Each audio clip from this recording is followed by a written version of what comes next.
Hello everyone. So good afternoon to all of you and welcome to the third Amal Kumar Rai Chaudhuri Memorial Lecture. So I am Moitra. I'm a third year undergraduate student at Presidency Physics. Hi everyone, this is Nobonita Das and I'm currently a master's second year student at Department of Presidency Physics. And now I would like to invite our Honorable HOD, Professor Arunabha Chakraborty, to deliver his welcome address.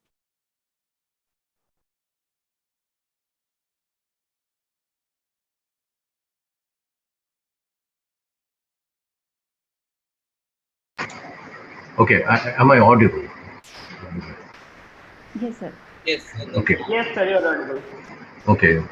So a very good afternoon to you all. It's a real pleasure to welcome you all to the very special event that the Department of Physics, Presidency University has organized today. And you all now know that it is the third Professor Amal Kumar Rai Chaudhuri Memorial Lecture. Professor Rai Chaudhuri, and everybody knows that we call him AKR.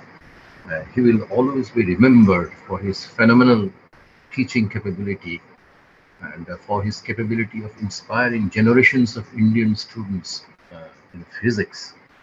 And apart from that, of course, this is a very special year, rather the last year.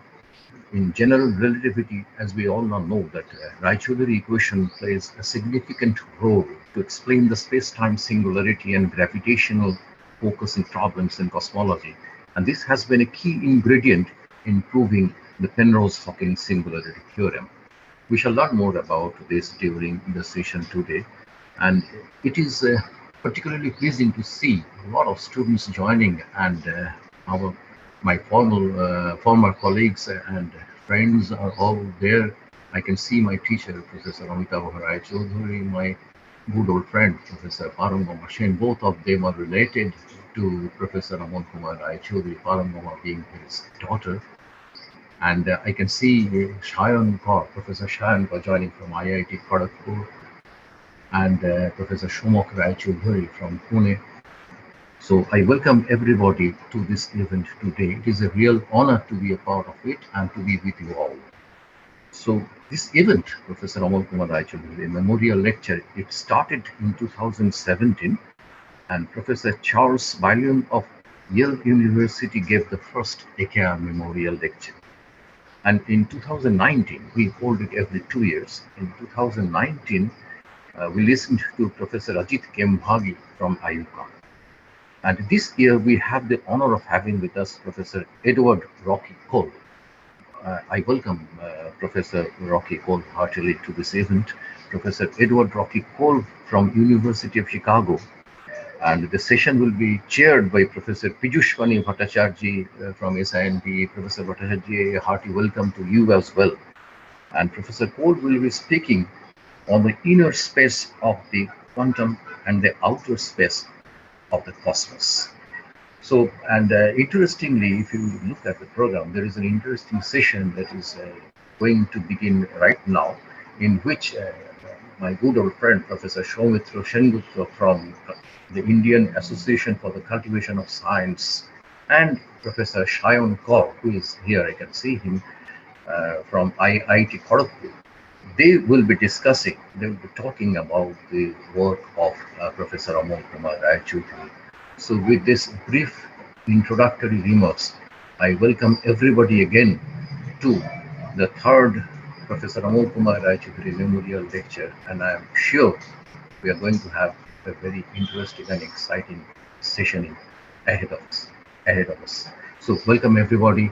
With this, I hand over the microphone or the session to the organizers again. Thank you very much. Thank you to the head of the department. So now we shall have the session on the life and works of Amal Kumar Rai Chaudhuri. And we would like to invite Dr. Ratna Kole to chair this session. Okay, so thank you, Nobonita. Thank you, Moitreo. Now I welcome you all to the session that is life and works of AKR. In this session, actually, we will hear about Professor Amol Kumar Raichaudhuri, and he was fondly known as AKR, as our HOD mentioned.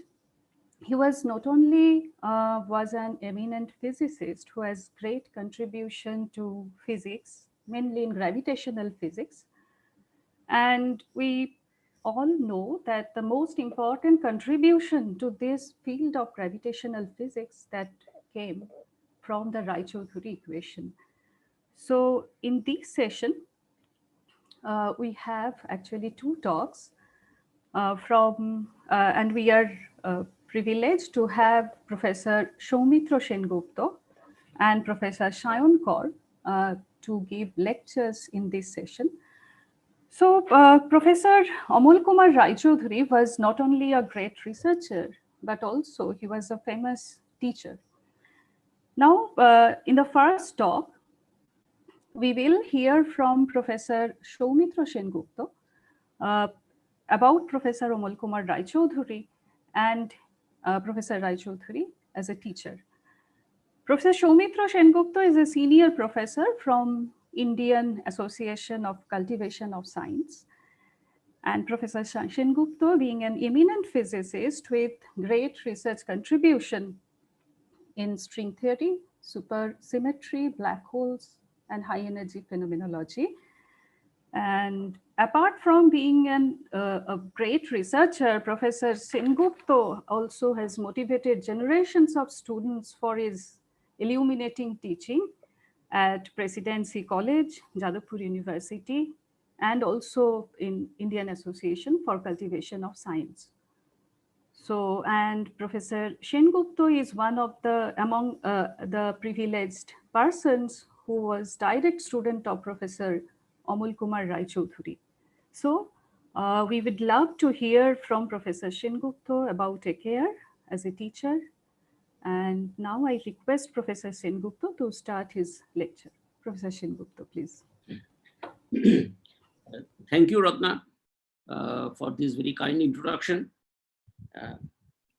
I thank the organizers of this meeting, Suchetana, Arunabu, and all others for inviting me here, because it is for me, it's a great honor and pleasure to talk about my teacher, Amol Kumar Raichaudhuri, whom we all used to call AKR, and possibly the best teacher that we ever had in our life.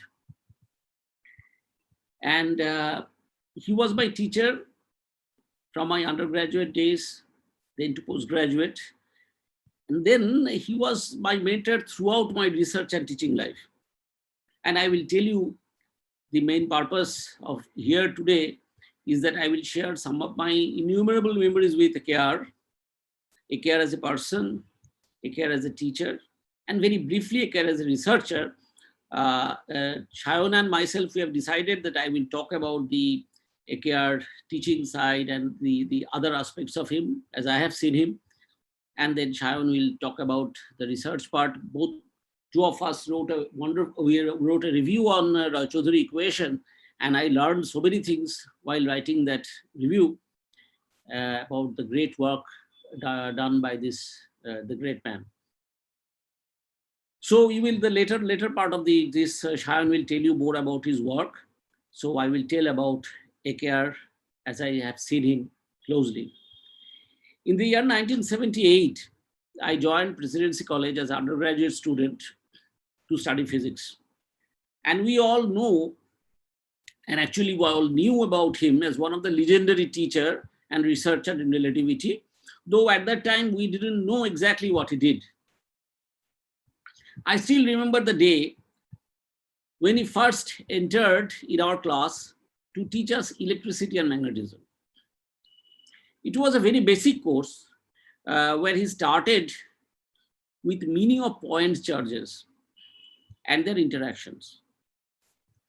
Then he brought in the idea of symmetries.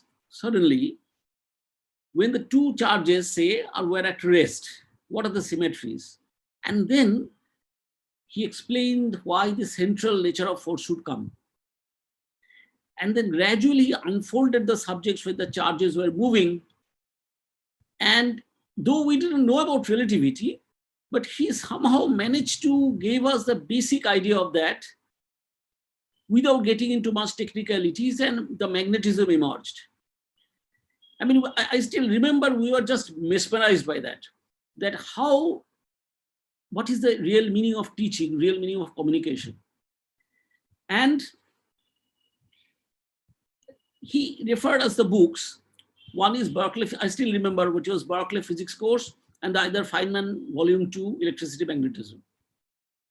And he very clearly mentioned that about examination syllabus and the preparation, he cannot help much. He was absolutely categorical on that. And we learned that examination need not to be taken too seriously, a very important learning in life. We used to go to him anytime, I remember, anytime. With so many doubts, he always explained in his inimitable ways. He had an incredible way of giving us examples and creating imageries which can explain things so beautifully, so easily, and which are so unique. In his explanation, mathematical equations were embedded in our minds like colorful pictures. I still remember this. I would say he could see physics. I tell you one interesting funny story. He was not very good in handling instruments, though. A funny thing happened one day. While teaching this electricity magnetism, he decided that in the syllabus there was a part called quadrant electrometer, an instrument to measure voltage, charges. In the next, and what happened? He suddenly decided that he will bring a quadrant electrometer with him and will show us the instrument. And I think that was not a very good decision from his point of view, because he was not very good in handling instruments. But what happened, he tried to handle the quadrant electrometer, and very soon he ended up in breaking the instrument. So, and I remember the lab assistant was furious because the instrument by that time was completely destroyed. And he was reprimanding AKR in front of us that why do you handle this? And I still remember a person of his stature was just kind of, with all amusement, was accepting that reprimand from the lab assistant. And then he went to the board and started working out the mathematical details of functioning of quadrant electrometer. We will never forget that experience. I mean, he could portray the functioning of an instrument through mathematical equations. This is unbelievable. I'm not saying that learning instrument is not essential, it is, but he showed us that even experiment and instrument can be portrayed simply. In the next year, I remember he taught quantum mechanics. And we all know quantum mechanics has very inherent abstractions. And that we were, till that time, we were in three-dimensional space, suddenly lifted into abstract Hilbert space. But he explained the subject with unbelievable lucidity. And then I remember that we used to go to him with all the postulates and axioms on quantum mechanics. He was just amazing. And all this went deep inside our mind. When he grew up, we realized that. Many of our friends, I know when I discuss with them, we all share the same opinion that whatever we learn from AKR, it remained with us. And then when we joined our master's course in Science College, Calcutta University, and we have so many good books on subject, we all know. But he explained every details, such as say parallel transport, connections, Riemann tensor, Einstein's equation, in such a unique way. Later, I have read so many books. Nowhere I found the treatment that AKR taught us. Later, when I walked in the field of gravity, I realized that he built up the subject in our mind with so much of conceptual depth that we could grasp any advanced developments because of the strong foundation that he laid within us. I have rarely seen a teacher of this ability who never compromised with the technicalities, rigor of the subject, but at the same time developed the subject with absolute precision and subtleties and clarity, and could make it an incredibly interesting story with so many open-ended questions at the end. And I think these are the hallmark of a great teacher. Much later, when I started teaching, I could feel his influence on me in every stage. I must say that he stays with me. Whatever I try, any method of teaching, I find that AKR is speaking with me. I'm feeling something very personal emotion about him. After my master's degree, I joined research, which has a strong overlap with gravitational physics and related areas. And though these are not exactly the area in which AKR worked, however, in my meeting with him in his residence, at that time he was retired, so I used to go to him, and he used to give his opinions, particularly on those topics where he didn't work. On every question, he gave me the clue to resolve my doubts and confusion so brilliantly that I could find my way through because of his comments. Such was the value of his presence in my life as a teacher. I won't discuss here much about his work, as Shayan will explain those to you soon. But as I said, that when I was writing that review article with Shayan, I learned more about his work. But I would like to mention one thing, that apart from his celebrated work on singularities, through the equation named after him, where he explained the deep connection between possible appearance of singularities and space-time geometry. Apart from this, he actually did many other important work in gravitation and cosmology till last day of his life. Now the question is, in what kind of environment and facility did he pursue his work? His famous work of Raychaudhuri equation was written from my own institute at ISCS. And at that time, he did not receive any support or encouragement from the other members of the institute, including the director, Professor M.N. Shah. This he communicated to me in personal conversation. He was sad about it. He left ISCS and joined Ashutosh College, and finally he joined Presidency College and stayed there till last day of his government service. Later, he was associated for some time with Cosmology Center at Jadavpur University. But we all know that none of these places are equipped with any advanced research facilities. He taught us that to do a path-breaking work like Raychaudhuri equation, one does not necessarily need a so-called advanced research facilities and ambience, which are always advertised to be available in research institutes. This is exactly we are told, but AKR again as a teacher taught us. At this age, I feel that these are not the essential thing. What he did, probably in my opinion, the most fundamental work in the post-independent time, one needs an inner motivation and passion to unearth the fundamental truths. I remember that once I asked him that, sir, did you have any fear when you were essentially pointing out a deep-rooted problem of singularity in a theory proposed by none other than Einstein? Einstein, of course, is an absolute legend. He told me that, see, about me, this is what AKR told me, see, about me, I think I am not a brilliant scientist, but I have one quality. And that is, I have courage. We, of course, know he was absolutely brilliant. But through this, he taught me a very important lesson of life through this statement, which I understood much later.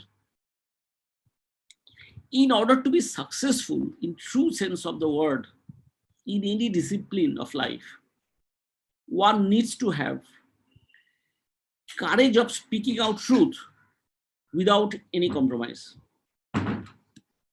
I have seen Sir doing this so many times. I've seen AKR doing this so many times in totally different circumstances, not only in physics. He was absolutely honest and uncompromising. And, you know, I was deeply touched.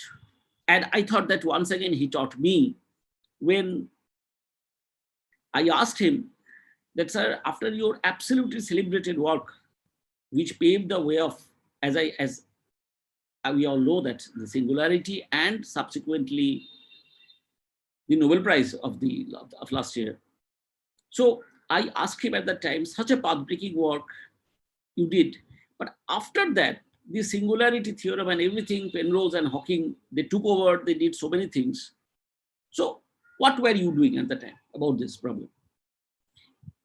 I will never forget that he told me very candidly that, see, they were using very advanced mathematics, very advanced techniques, which was not possible for me to continue sitting here, staying here. So I really couldn't cope.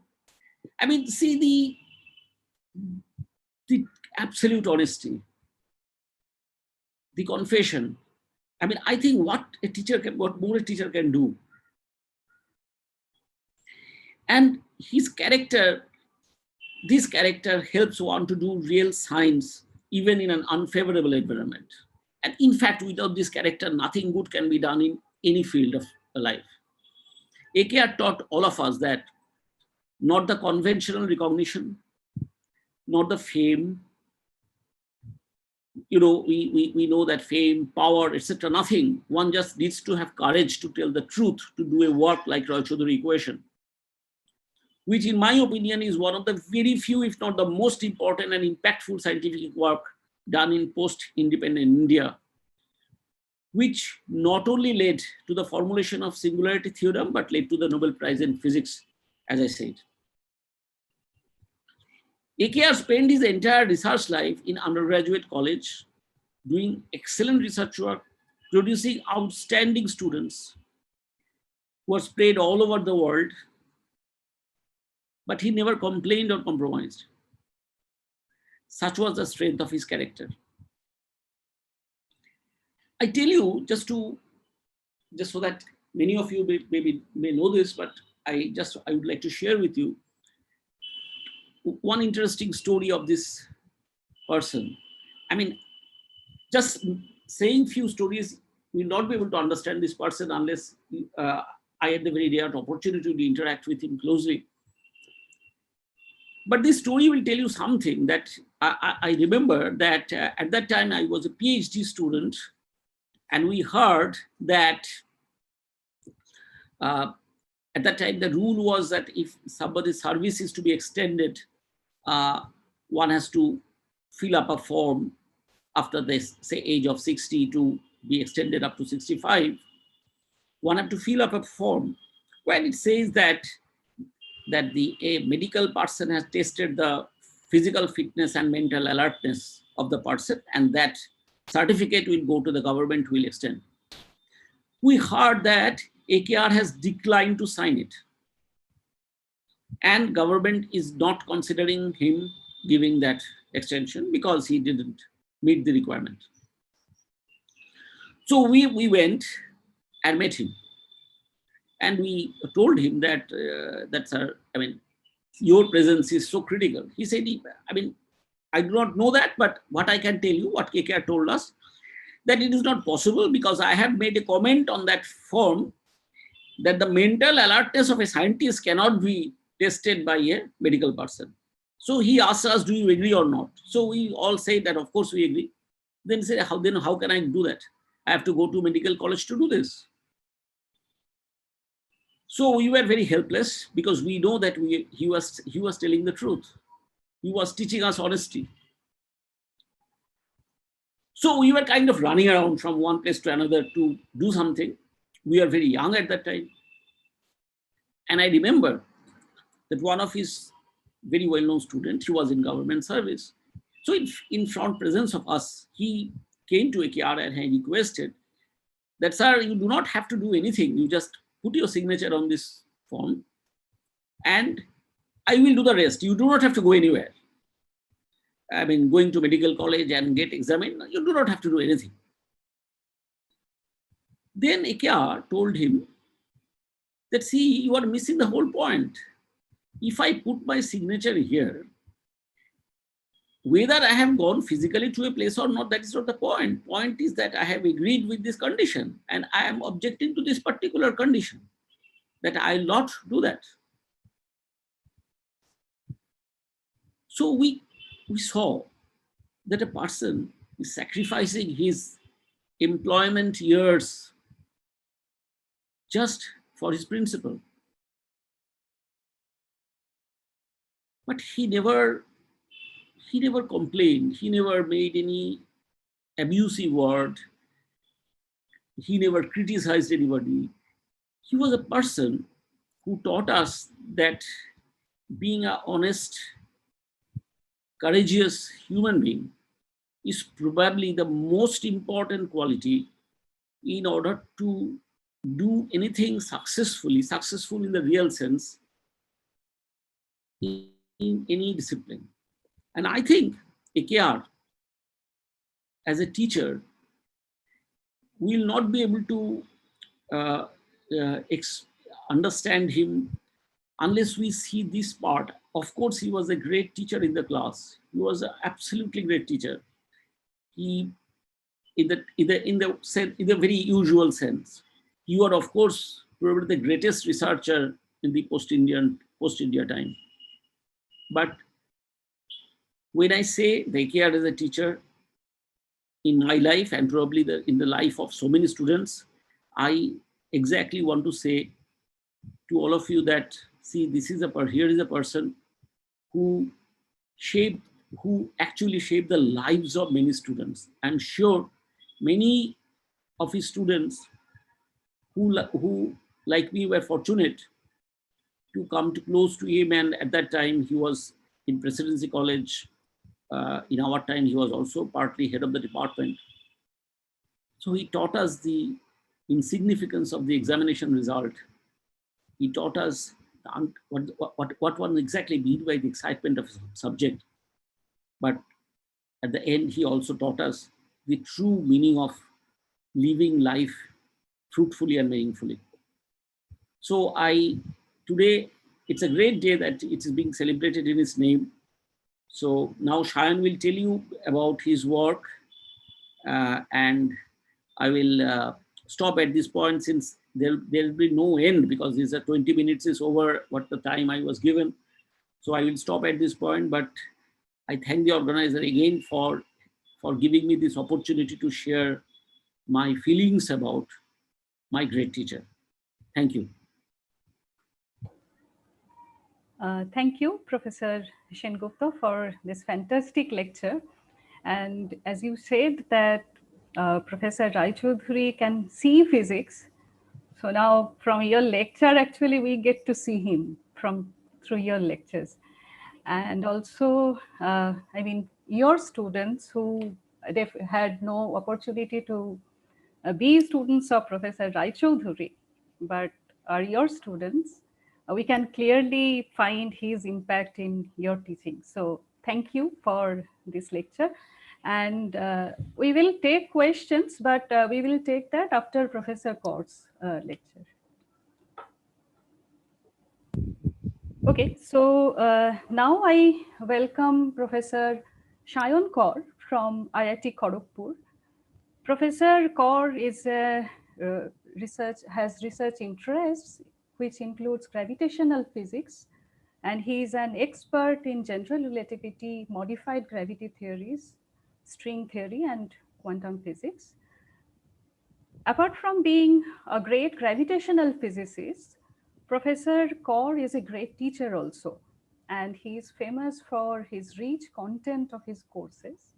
Let me just share a story that the students of Jadavpur University, of that time when AKR used to come to Jadavpur University in the General Relativity and Cosmology Research Center, and students, being students, they had no, they were not qualified enough to interact with AKR, but they used to know how physically AKR looks.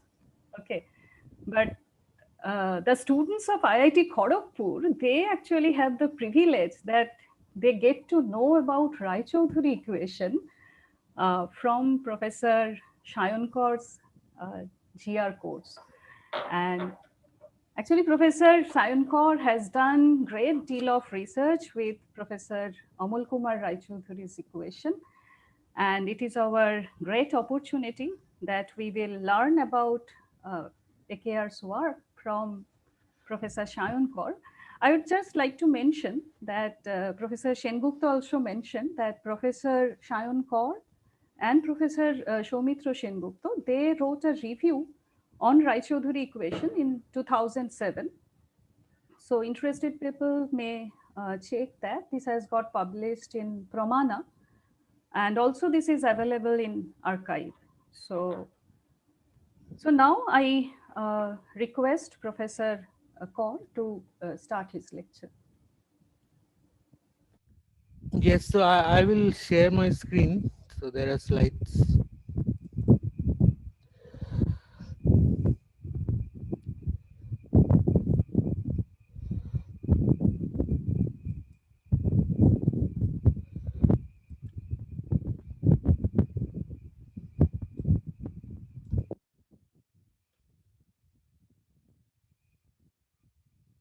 Is it visible? Yes, it is visible. Is it visible? Okay. Okay. So I'll just enlarge it a bit. Okay. So I have very little time, and let me first thank the organizers for inviting me, Suchetana, Ratna, and of course everyone else, Arunavoda. So it's an honor and pleasure for me to speak on this occasion and tell you a little bit about the Raychaudhuri equation. So I have given a title. It's a quick relook at the Raychaudhuri equation, and I have very little time, so I'll just tell you the very basics. So as all of you know, this is the paper of 1955, and some people nowadays refer to it as 1953 also, because it was submitted in 1953, which means the work was done 2 years earlier, and the history of the referee reports, etc., are available in many places, so you can read that. But let me first tell you that the paper actually proves the obvious. And what do I mean by the obvious? The obvious is that all of us know that gravity is attractive, and therefore if you take a family of trajectories, initially converging family of trajectories, they must eventually meet or focus. So the final result is as simple as that, and therefore it's something very obvious.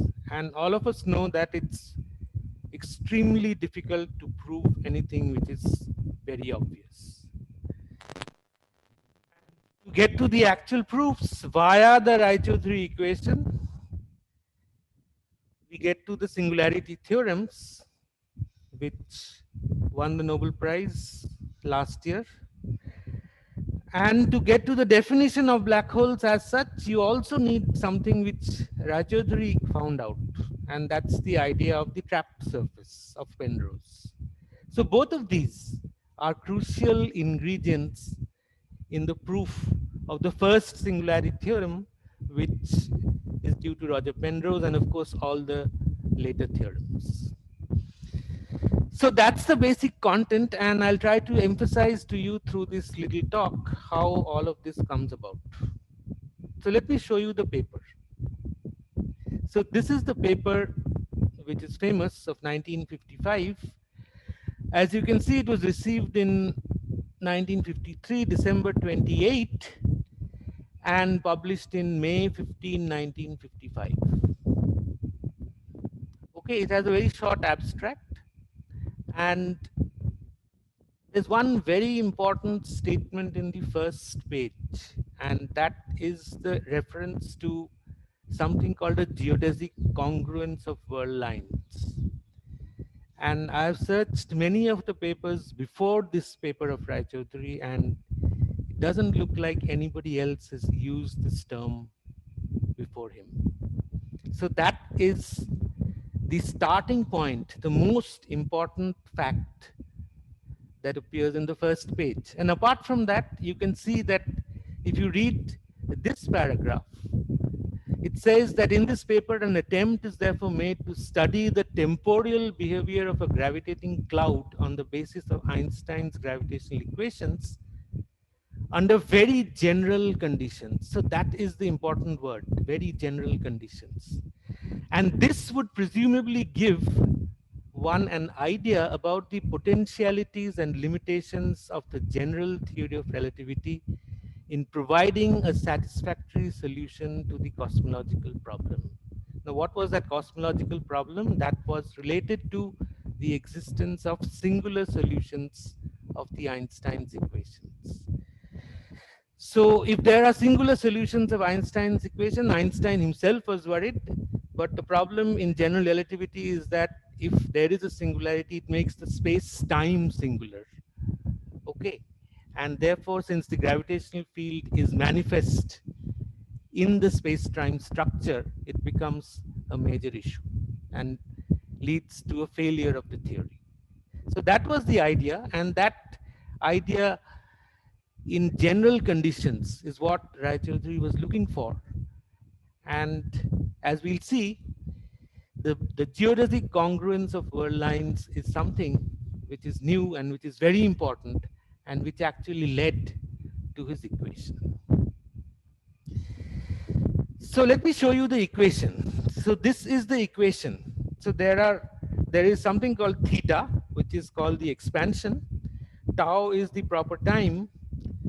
And here is the list of the various quantities. Xi, tau are the geodesic trajectories, which is not explicit in this equation, of course. Ui are the 4 velocities, that is tangents to each of those trajectories.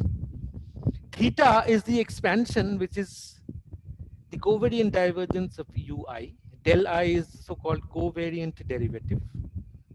Okay. Sigma ij is the symmetric traceless part of this del j ui. So think of it as a derivative, as a rank 2 tensor, which you can split into various parts. Like you can split the rank 2 matrix. You can split del j ui into a symmetric traceless part, a trace part, and an anti-symmetric part. So that's omega ij. This is sigma ij. This is theta. And Rij is the Ricci tensor of the ambient curved Riemannian spacetime with a metric Gij. So these are the various quantities that appear in this equation, as you can see. And as you can see also that I have written the left-hand side in black and the right-hand side in red. And I'll explain to you why I have done that. So it should be clear what are the various quantities and the basic structure. So let me now go back to the equation again. What did Raichaudhuri do in his paper? So what he did was something very remarkable. So he started out basically from the right-hand side of this equation. Okay, and he obtained the left-hand side after defining expansion, shear, and rotation. In other words, he decomposed this object called R44. In those days, time was the 4th coordinate. Today we write R00. And he decomposed this R44 algebraically, which is something very remarkable because it was never expected that one could do that. And that's the real hallmark of the paper. He decomposed this R44 algebraically in such a way that you end up with this on the left hand side. Now, why did he choose R44? That was because this stems from the assumption that T44, that is T00, T mu nu is the energy momentum tensor, that is the energy density on the world lines which have U4 equal to 1 and U1, U2, U3 equal to 0. Okay. So Ui, as I said, is a 4 velocity, and therefore the 0th component or the 4th component is 1, and the rest of them are 0. And therefore T44 is rho, and you can write the Einstein equation in this fashion, R44 equal to lambda. He put in a cosmological constant also. So you write R44 equal to lambda minus 4 pi rho. And that was the motivation for choosing R44 and not anything else for the decomposition.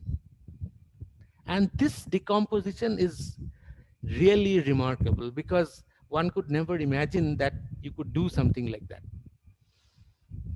Later on, of course, Jurgen Ellers in 1961 and later work, they started out with the left-hand side. Most of the way we learn the Raychaudhuri equation today is to start with the left-hand side and the right-hand side emerges automatically. I'll show that also. But Raychaudhuri's way of doing the thing was something different. And incidentally, very interestingly, this approach of Raychaudhuri has not been pursued much by many people because it's very, very difficult. But it has been reviewed recently by Edward Witten in a review article, which is there in the internet, 2019, but of course for a restricted case without notation and with very elegant and beautifully constructed notation, without indices as such. Okay. So let me give you an example of Raychaudhuri's approach. So let's start with the Friedman, Robertson, Walker, Lemaitre line element, which is this. As most of you who have studied cosmology would know that this is what is the Friedman, Robertson, Walker, Lemaitre line element. Now you consider a time-like vector field Ui, which I said was that 1, 0, 0, 0, with Ui equal to -1, so which means that T is equal to tau, which is the proper time. And then you construct this quantity, which is what? Which is equal to minus R00, because all the other spatial components are 0. Now, given this metric, if you calculate R00, you're going to get minus 3a double dot by a, which is very straightforward. If you know a little bit of geometry, you can do that. Now, once you do that, you just write down that decomposition and you know what to do with it. You can write it as d dt of 3a dot by a plus 1/3 3a dot by a whole square. And if you to call 3a dot by a as theta, then there is your Raychaudhuri equation. So that's how Raychaudhuri arrived at his equation. So he called theta as the expansion. In this example, of course, shear and rotation are 0. And Raychaudhuri used a more general metric where he had shear and rotation.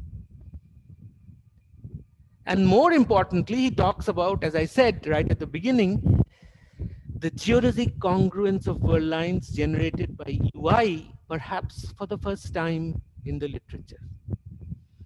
Now, of course, the extent to which Raychaudhuri's approach works in general situation needs to be looked at. However, the method is unique and carries the signature of his originality. So let me show you the paper again.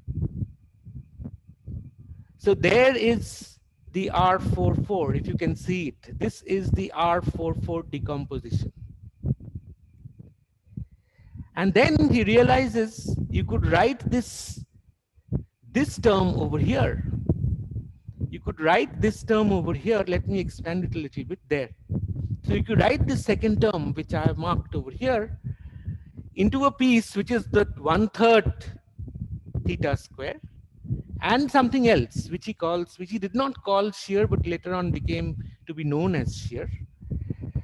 And if you plug it in over here in R44, then your R44 decomposition is this, and that's your Raychaudhuri equation.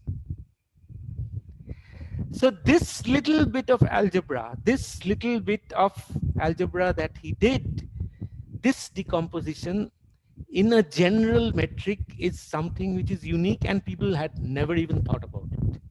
And that is the genius of Raychaudhuri. That is why he could arrive at this equation, and that is why he became famous. And that is why he is respected for this work. He also introduced the rotation, he introduced the shear, he introduced the expansion, and he also did it in a way which of course is not followed by most of us today. Most textbooks do not derive the way Raychaudhuri did it, but as I said, it's a unique method. So let me go over to what happened later on. So after Raychaudhuri, Jurgen Ellers and others, there's a 1961 paper by Jurgen Ellers, which is called Contributions to the Relativistic Mechanics of Continuous Media, published in the Mainz Academy of Science and Literature. And remarkably, this paper remained in German till 1993 when George Ellis decided to translate it. And now it is available in English. For 32 years, it was just something available in German only. And Raychaudhuri's 1957 paper in Zeitschrift is actually a precursor to Ellers' work. And those of you who may have heard about Ellers was very particular about everything. And it's probably one of the reasons why he realized that whatever he had written in this paper is actually there in earlier papers, and therefore he never bothered to translate it. But it's a very beautifully written paper. And the modern derivations of the equation start out with a quantity which is this. Del J ui uk del k of this quantity. And then one decomposes this into the trace, a symmetric, traceless, and antisymmetric part. That's a rank 2 tensor. And this leads to the evolution equation for BII, that is the trace of Bij. And from there, you can arrive at the evolution equations for sigma ij and omega ij. So what is the crucial ingredient here? The crucial ingredient here is the gradient of the velocity field and its evolution. Now the Ricci tensor automatically emerges in this derivation because if you look at this carefully of what we are looking at, we are trying to look at something which is del k del j, and if you reverse this, if you have done a little bit of differential geometry or Riemannian geometry, you will know that covariant derivatives do not commute, and the deficit is related to the Riemann-Christoffel tensor, and that is why you get the Ricci tensor term. So as I said, in modern derivations, we start from the left-hand side of the equation and the right-hand side emerges automatically. What Raychaudhuri did by sheer genius is to start out with the right-hand side and do a decomposition and get to shear, rotation, and expansion. And that is remarkable. So one can use this approach for UI in the Friedman, Robertson, Walker, Lemaitre spacetime, which I talked about, and you can get theta, sigma ij, and omega ij, and you can do whatever you did. But then what you end up with is the same Raychaudhuri equation, but you don't need to calculate R00 because R00 emerges automatically from this process in the curved spacetime. Now, in a sense, as Ellers says, the equations are actually identities, and he calls them the full set of equations for theta, sigma ij, and omega ij. These equations are actually identities. So the null version of this equation, instead of having time-like geodesics, if you have null geodesics, the null version of this equation was arrived at by Rainer Sachs in 1962. Well, you can also go over to the Euler equation and get the Raychaudhuri equation. One can get the Raychaudhuri equation from the Euler equation. Once again, Raychaudhuri's 1957 paper in Zeitschrift shows this. So you do a one-dimensional toy model. So you take the Euler equation and you construct this quantity. del u del x. Remember, we were constructing del j ui, that's the gradient of the velocity field. Here we are constructing del u del x. So that is your theta. Now, if you construct this, you will end up with this equation. That's a one-dimensional version of the Raychaudhuri equation. So you can get it from the Euler equation using the convective derivative and defining the theta as the gradient of the velocity field, and you get this. You can generalize it to higher dimensions. This was done by Ellers. It is there in a very nice review by Thomas Buchert in 2017. And that's what you get from the fluid mechanics picture. Well, you can go over to mechanics also. And you can ask the following simple question. Suppose you have two pendula. You start out with different initial positions and velocities. What happens? The pendula are going to strike each other after a certain time. Now you ask the question, when will they strike? So you go ahead and write down the equations of motion. Xt and xt is this.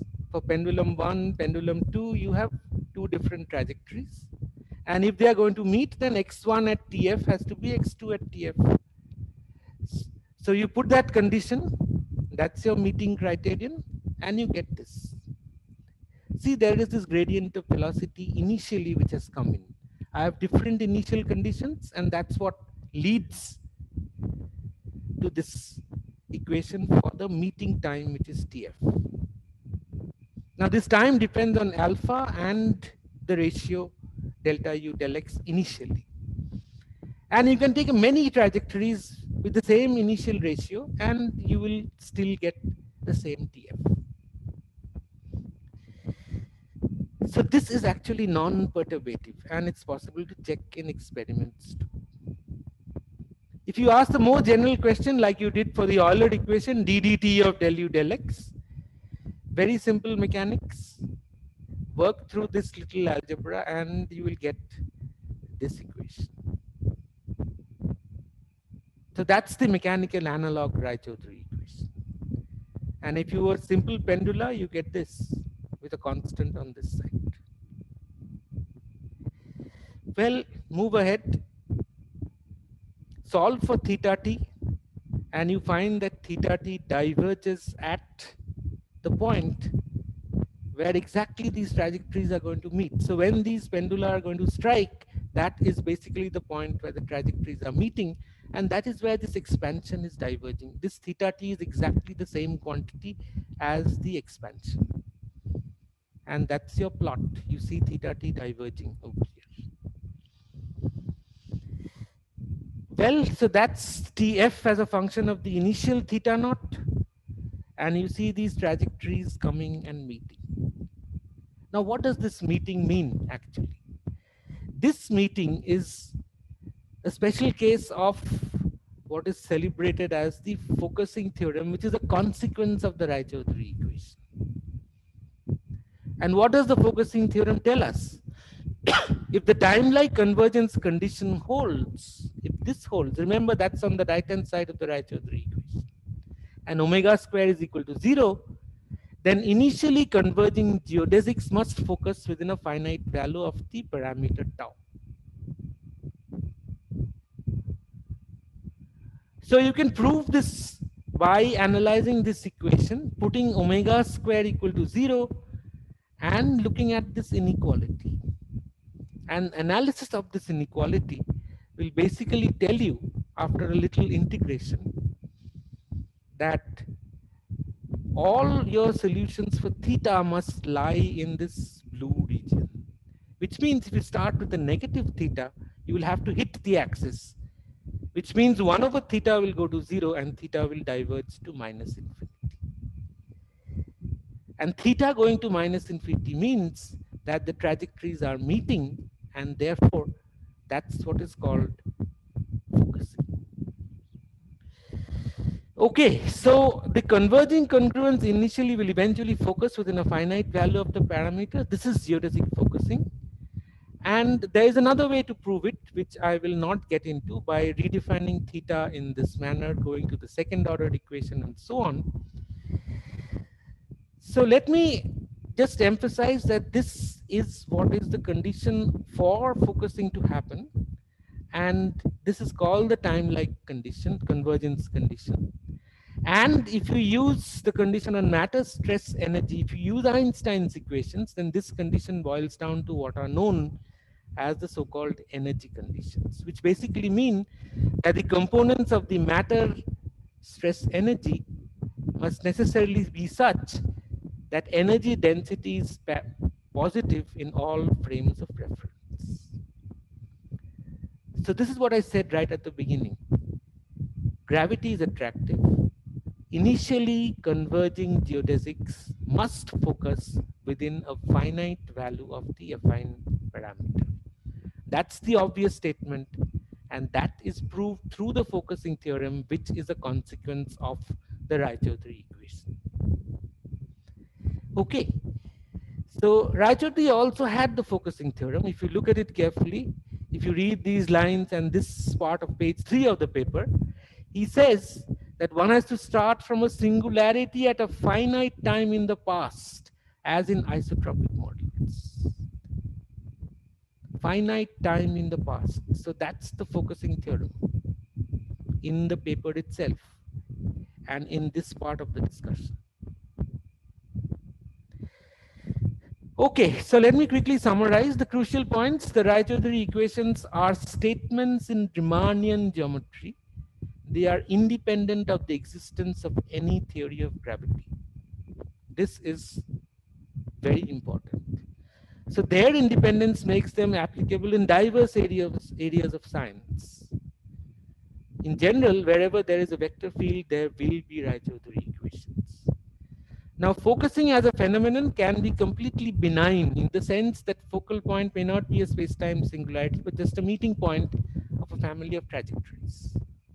However, if there is a space-time singularity, then geodesic congruences which converge, geodesic congruences essentially must converge to a singular point. And the example is the Big Bang or the black hole. For the Big Bang, you go back to the past, the congruence converges to the Big Bang. For black holes in future, they hit the black hole singularity. Okay, so it's, as I said, it's a ubiquitous equation applicable in various scenarios, and here's a list. As you can see, there are so many different topics where you can find applications of Raychaudhuri's equation. And let me end by showing you something which the younger people may not have seen.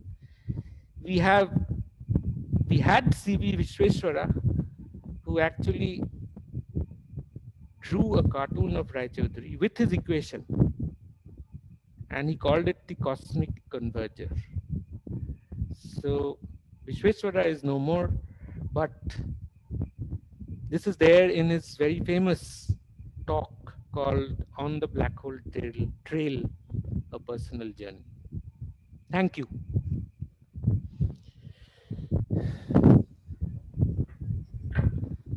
Thank you, Professor Kaur, for this very rich talk. And I must say that what Professor Shomak Raychaudhuri is saying, that both the talks are fantastic, and it's really brings him back amongst us. So thank you for both the very bright talks on AKR. As we are actually pretty close to the next talk, so we can take one or two quick questions. So if you have any question, please unmute yourself and ask.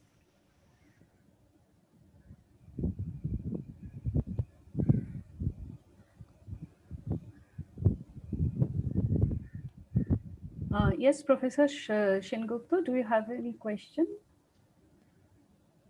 I do not have any question right now. Okay.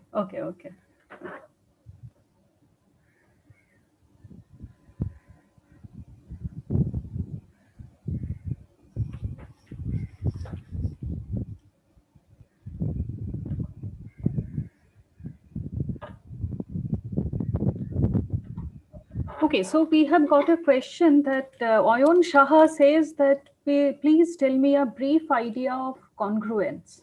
I'm a beginner. Man, you can think of a congruence basically as a family of trajectories. Basically, if you take a region of space-time, then through each point in that region, only one trajectory passes. Okay, that's what is the idea of a congruence. So if there is an intersection of trajectories, then the definition of a congruence breaks down.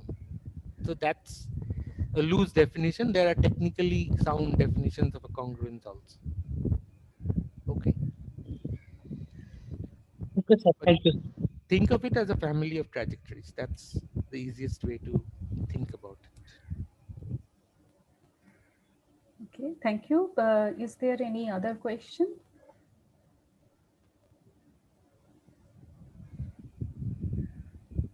Okay, so if not, then you can actually type the questions in the chat box. Maybe we can get back to you later. So I thank both the speakers for their excellent talks. And now I hand over the session for the next lecture. Okay, thank you, Yeah, so everyone. I should unshare my screen. Yeah.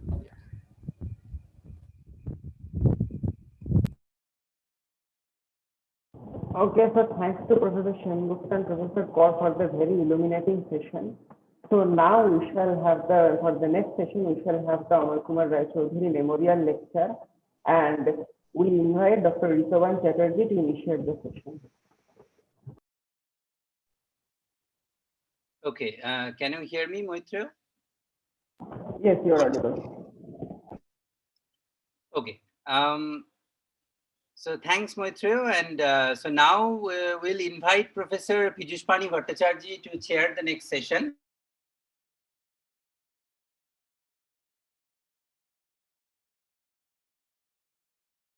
So please unmute yourself.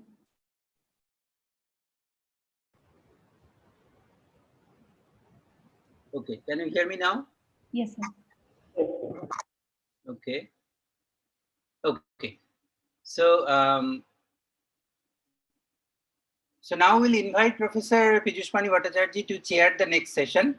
Professor Pijushpani Bhattacharjee is an eminent astroparticle physicist of our country. Professor Bhattacharjee did his master's in physics from Delhi University and PhD from Imperial College London.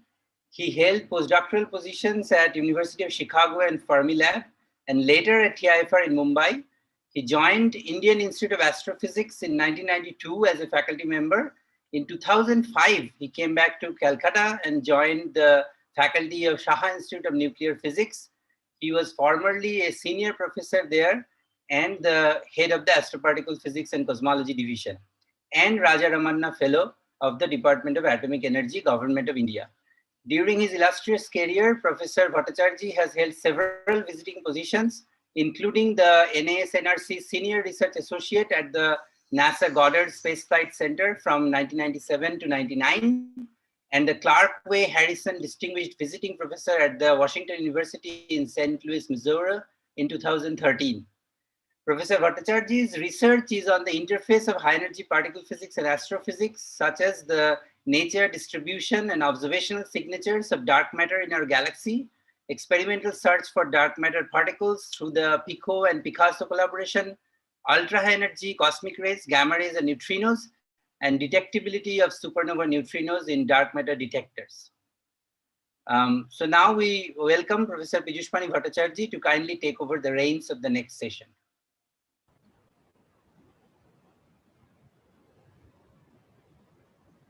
Can you hear me? Yes, we can hear you. Okay. Right. Thanks, Ritoban, for the very kind words. When Suchetana first sent me an email asking me if I would agree to chair this session on the third Amal Kumar Rai Chaudhuri Memorial Lecture to be delivered by Rocky Kaur, I told myself, what is this a question? Come on, we are talking about a lecture in memory of AKR, and the speaker is Rocky Kaur. Do I need to think twice about it? So here I am. Indeed, I feel deeply honored to be associated with this third Amal Kumar Rai Chaudhuri Memorial Lecture arranged by the Presidency University, Kolkata. AKR, as Professor Rai Chaudhuri is widely known in the physics community in India, the discoverer of the famous Rai Chaudhuri equation, spent most of his academic life teaching physics at the Presidency College before it became today's Presidency University. Unlike many of my friends and colleagues who are tuned into this lecture this evening, or morning maybe, I haven't had the good fortune as a student of attending and learning from AKR's legendary lectures at the Presidency College. Uh, but that is simply due to the fact that I never studied in Kolkata and in particular at Presidency College. But I have been fortunate enough to have met AKR later at many conferences, meetings, much after he retired from Presidency College. We have heard two very excellent talks earlier this evening discussing AKR's remarkable life and work, and I have nothing much to add further on that. Coming to our speaker this evening, I consider it a huge, huge honor to be asked to introduce Professor Rocky Kolb. Hi, Rocky. Hi. Hi. So, by the way, Rocky sometimes also answers to the name of Edward Kolb. He is the Arthur Holly Compton Distinguished Service Professor of Astronomy and Astrophysics. He's a member of the Enrico Fermi Institute, and he is the director of the Kavli Institute of Cosmological Physics at the University of Chicago. Following the tradition in this kind of events, I am required to first say that Rocky, of course, does not need any introduction to this audience, and then go on to introduce him anyway. I recall the first day I went to meet Professor David Schramm in his office after arriving in Chicago as one of David's postdocs. That was in March 1989. David immediately suggested that my first course of action should be to drive down to Fermilab, where Rocky Kolb was heading the Fermilab Theoretical Astrophysics group. So the next day, I took a ride with two other postdocs and a graduate student from Schramm's group to Fermilab. I immediately realized that that indeed was the place where real action was taking place in the area of particle astrophysics. Rocky, Michael Turner, and others had managed to create around them an extremely vibrant, open, and friendly environment at the Fermilab Astrophysics, Theoretical Astrophysics group. I recall those Monday afternoon seminars. Was it Monday or Wednesday? I forget. And with those fantastic cookies served before the seminar. The cookies, of course, disappeared very quickly before the early universe would have had time to cool down to the primordial nucleosynthesis era. That's within the first few minutes. Eventually, I got a car of my own and soon found myself driving up and down between university and Fermilab almost 3 days a week because, as I said, the real action in astroparticle physics was happening at Fermilab, and Rocky was the driving force behind all these actions. Now, if I were to give just one-line introduction of Rocky, I would simply say, The Early Universe. That book, published more than 3 decades ago, that Rocky co-authored with Michael Turner, in my opinion, defines the subject of modern physics of the early universe. I do not know if Rocky and Michael Turner have any plans to bring out any new edition of this famous book, but for me personally, I can say that KNT is the early universe, together with Stephen Weidberg's The Gravitation and Cosmology, published almost 2 decades earlier, are still two of the most used physics textbooks on my bookshelf. Rocky obtained his physics PhD from the University of Texas at Austin in 1978 with his thesis on the astrophysical limits to weak interaction phenomenology. He was then a postdoctoral fellow at Caltech with William Fowler as his advisor. He was a J. Robert Oppenheimer Fellow at Los Alamos National Laboratory with Sterling Colgate as his advisor, and subsequently the deputy group leader of the Theoretical Astrophysics group at Los Alamos. Rocky joined the Fermilab Theoretical Astrophysics group as its founder head in 1983 while being a professor of astronomy and astrophysics at the University of Chicago. I have no intention of detailing Rocky's innumerable landmark papers that, as I've already mentioned, helped define the subject of astrophysics and modern cosmology to take up the rest of his evening. Amongst the numerous awards and honors that Rocky has received, I can only mention a few. 2010 Danny Heinemann Prize of the American Astronomical Society and the American Institute for Physics, which which he shared with Michael Turner. He received the Worsted Medal Award, which is the highest recognition of the American Association of Physics Teachers, in 2003. Rocky received the Llewellyn John and Harriet Manchester Quantrill Award for excellence in undergraduate teaching at the University of Chicago in 1993. He received the George Marx Medal of the Hungarian Academy of Science, Hungary, in 2002. Rocky is a fellow of the American Academy of Arts and Sciences and is a fellow of the American Physical Society. Rocky is an immensely popular lecturer on cosmology for general public. He is the author of the famous book, Blind Watchers of the Sky, the people and the ideas that shaped our view of the universe. With his lucid text and typical sharp wit that Rocky is known for, this book discusses the often confusing path to major discoveries in science, in particular, the early discoveries of cosmology. In 1984, Rocky Kolb, Michael Turner, and others organized the first of its kind conference called Inner Space, Outer Space at Fermilab. I didn't have the opportunity to attend that conference, but in my opinion, the proceedings of that conference, available at most libraries till now, still remains a fantastic source for tracing the developmental subject of what we now call particle astrophysics. The title of Rocky's talk today, The Inner Space of the Quantum and the Outer Space of the Cosmos, carries on with the same theme of the connection between the inner space and outer space that Rocky has piloted. Without any further ado then, friends and colleagues, please welcome Professor Edward Rocky Kolb to deliver this third AKR Memorial Lecture. Thank you. Rocky. Well, thank you very much for that very kind introduction. And indeed, I'm very happy to be here. It's a great honor to be part of the celebration of Rechaduri.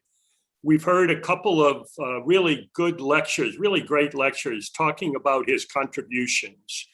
And if you work in early universe cosmology, the implications of his work are just staggering. Every day we work within the framework that he created. So it's a great honor for me to be part of this celebration, and it's entirely appropriate to celebrate his life and work. And I wish I could have gotten up early enough to listen to all of the talks today, but I just caught the last one. So thank you very much for the invitation. I'm very happy to be there, to be here virtually, and I hope one day to be there in person. So the title of what I'm going to talk about today is the inner space of the quantum and the outer space of the cosmos and the connection between them. And this is geared to be a public lecture. It will not be technical. I think I only have one or two equations in it, and it is geared for the general public. So I hope everyone can get something out of this lecture. The inner space of the quantum and the outer space of the cosmos. So first, let me say a word about the inner space of the quantum. So the quantum describes behavior of things on atomic and subatomic scales and is governed by the quantum. And it's part of our everyday life: transistors, lasers, computers, semiconductors, entanglements, soon be quantum computing. The quantum has permeated our life. It started off in the beginning of the 20th century with something that only a few physicists were interested in academic situations, and now it's grown to encompass much of the economy of the world. And quantum mechanics rules inner space, and in various manifestations of quantum theory, particle physics, nuclear physics, atomic physics, string theory. So that's the inner space of the quantum. Now, what about the outer space of the cosmos on the opposite end of the spectrum? And I am a cosmologist, and cosmology is the study of the large-scale structure, the origin, the composition, and the evolution of the universe. Now, when I say the evolution of the universe, I'm talking about more than the evolution of matter, what's in stars and galaxies, etc., or radiation. I'm also referring to the evolution of space and time. And Professor Ray Chaudhuri understood this in a deep way. So just as the quantum rules inner space, gravity rules outer space. And the basis of our understanding of gravity today is Einstein's theory of gravity, his theory of general relativity. So these two aspects, the quantum and the cosmos, the quantum describing nature on the smallest scales, and the cosmos describing nature on the largest scales, at first would seem to have no connection. But if I can quote the naturalist John Muir, who said, when we try to pick out anything by itself, we find it bound fast by 1,000 invisible cords that cannot be broken to everything else in the universe. So in universities, we sort of just slice up nature and say, this is for the biology department, this is for the chemistry department, this is physics, this is astronomy, this is geophysics. But nature itself cannot be so easily divided. To understand any one thing in nature, you have to have a broad understanding across all of nature. And I think humans share an interesting position between the inner space and the outer space. Humans are mid-size in the universe. Now, the scale of our common everyday sensory experiences is about 1 meter, so 10 to the 0 meters. But the smallest things we can sensibly speak of today have a distance of about 10 to the minus 26 meters. And the largest things we can sensibly speak of today have a distance scale of 10 to the plus 26 meters. So the scale of our human experience is the geometric mean of the largest things we can talk about and the smallest things we can speak of. So perhaps humans are positioned, if we look at this grand scale of the universe, from the largest things to the smallest things, to look up both to the inner space of the quantum and the outer space of the cosmos. So as we look out in scale to larger and larger scales, the size of the Earth is about 10 to the 7 meters. The sun is about 10 to the 9 meters. Going up larger is the solar system, constellations, the galaxy, and the observable universe that we can observe today has a distance scale of about 10 to the plus 26 meters. Then looking inner to the inner space, there are insects that have much smaller scale than we do. Coronavirus has a scale of about 1 micron. Viruses is very small, have a scale of about 1 micron. DNA, the size of an atom is about 10 to the minus 10 meters. A nucleus, 10 to the minus 16 meters. I'll talk about dark matter. We don't know about its scale, but perhaps it's something like 10 to the minus 18 meters.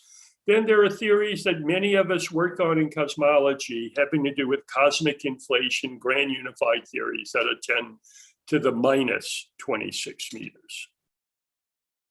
So here we are looking out at the universe to large scales and looking inward to nature at small scales.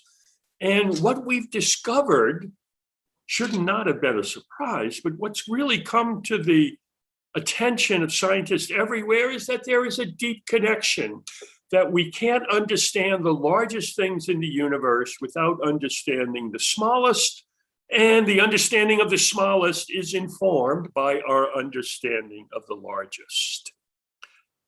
Now, nature on the largest scale is cosmology. It's governed by gravity, general relativity, curved space, things like that. And the inner space, again, is governed by the world of the quantum. So here we are, sort of halfway, the geometric mean between the largest and the smallest. And to me, that is an amazing thing about our species. The scale of common everyday sensory experiences is about a meter. Now, we do not, in our everyday life, go about experience the quantum world. The mysteries of quantum mechanics was hidden for thousands and thousands of years of human evolution.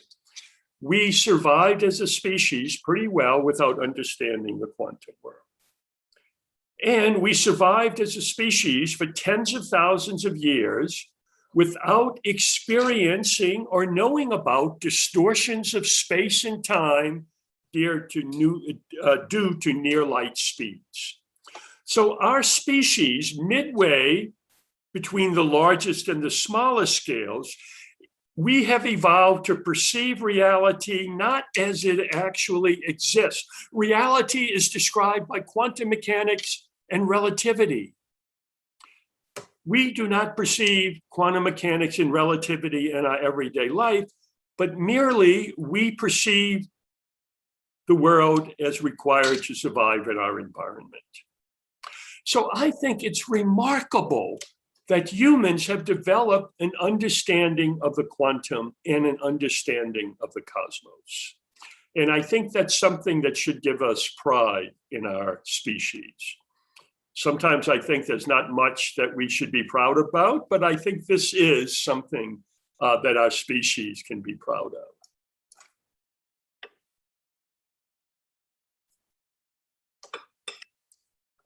And the inner space and the outer space come together beautifully in the study of cosmology, in particular of the study of the Big Bang.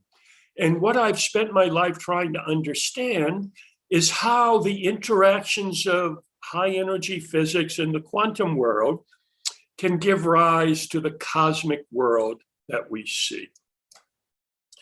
So the Big Bang, cosmology melds together Einstein's theory of space and time, general relativity, string theory, M theory, supergravity, elementary particle physics, nuclear physics, atomic physics, observational astronomy. Again, as John Muir said, when you pull on any one thing in the universe, you find it connected to everything else.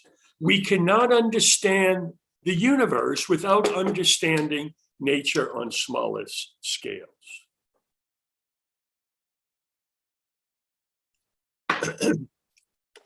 Okay, so Big Bang cosmology. It is the idea that our universe emerged from a state of high temperature and density 13.8 billion years ago, last Tuesday, and is expanding and cooling, evolving, and dynamic. That is the idea that came up in the 1920s of Big Bang cosmology. At the start of Big Bang cosmology, and it's currently our view of the universe. Now, Ray Chaudhuri was very interested in the moment of the singularity. And that's a very difficult problem. We've heard talks about it, but I'm going to pick it up somewhat later when the universe emerged from a singularity and was much smaller and much hotter than it is today. So this is a rather bold statement that the universe is expanding, evolving, cooling, that the universe is dynamic, that the universe in the past was different than the universe today, and the universe in the future will be different than the universe today. So it's a statement, the universe was different in the past, the universe is evolving. How can we prove this? If this is a scientific statement, it should be able to be backed up by evidence.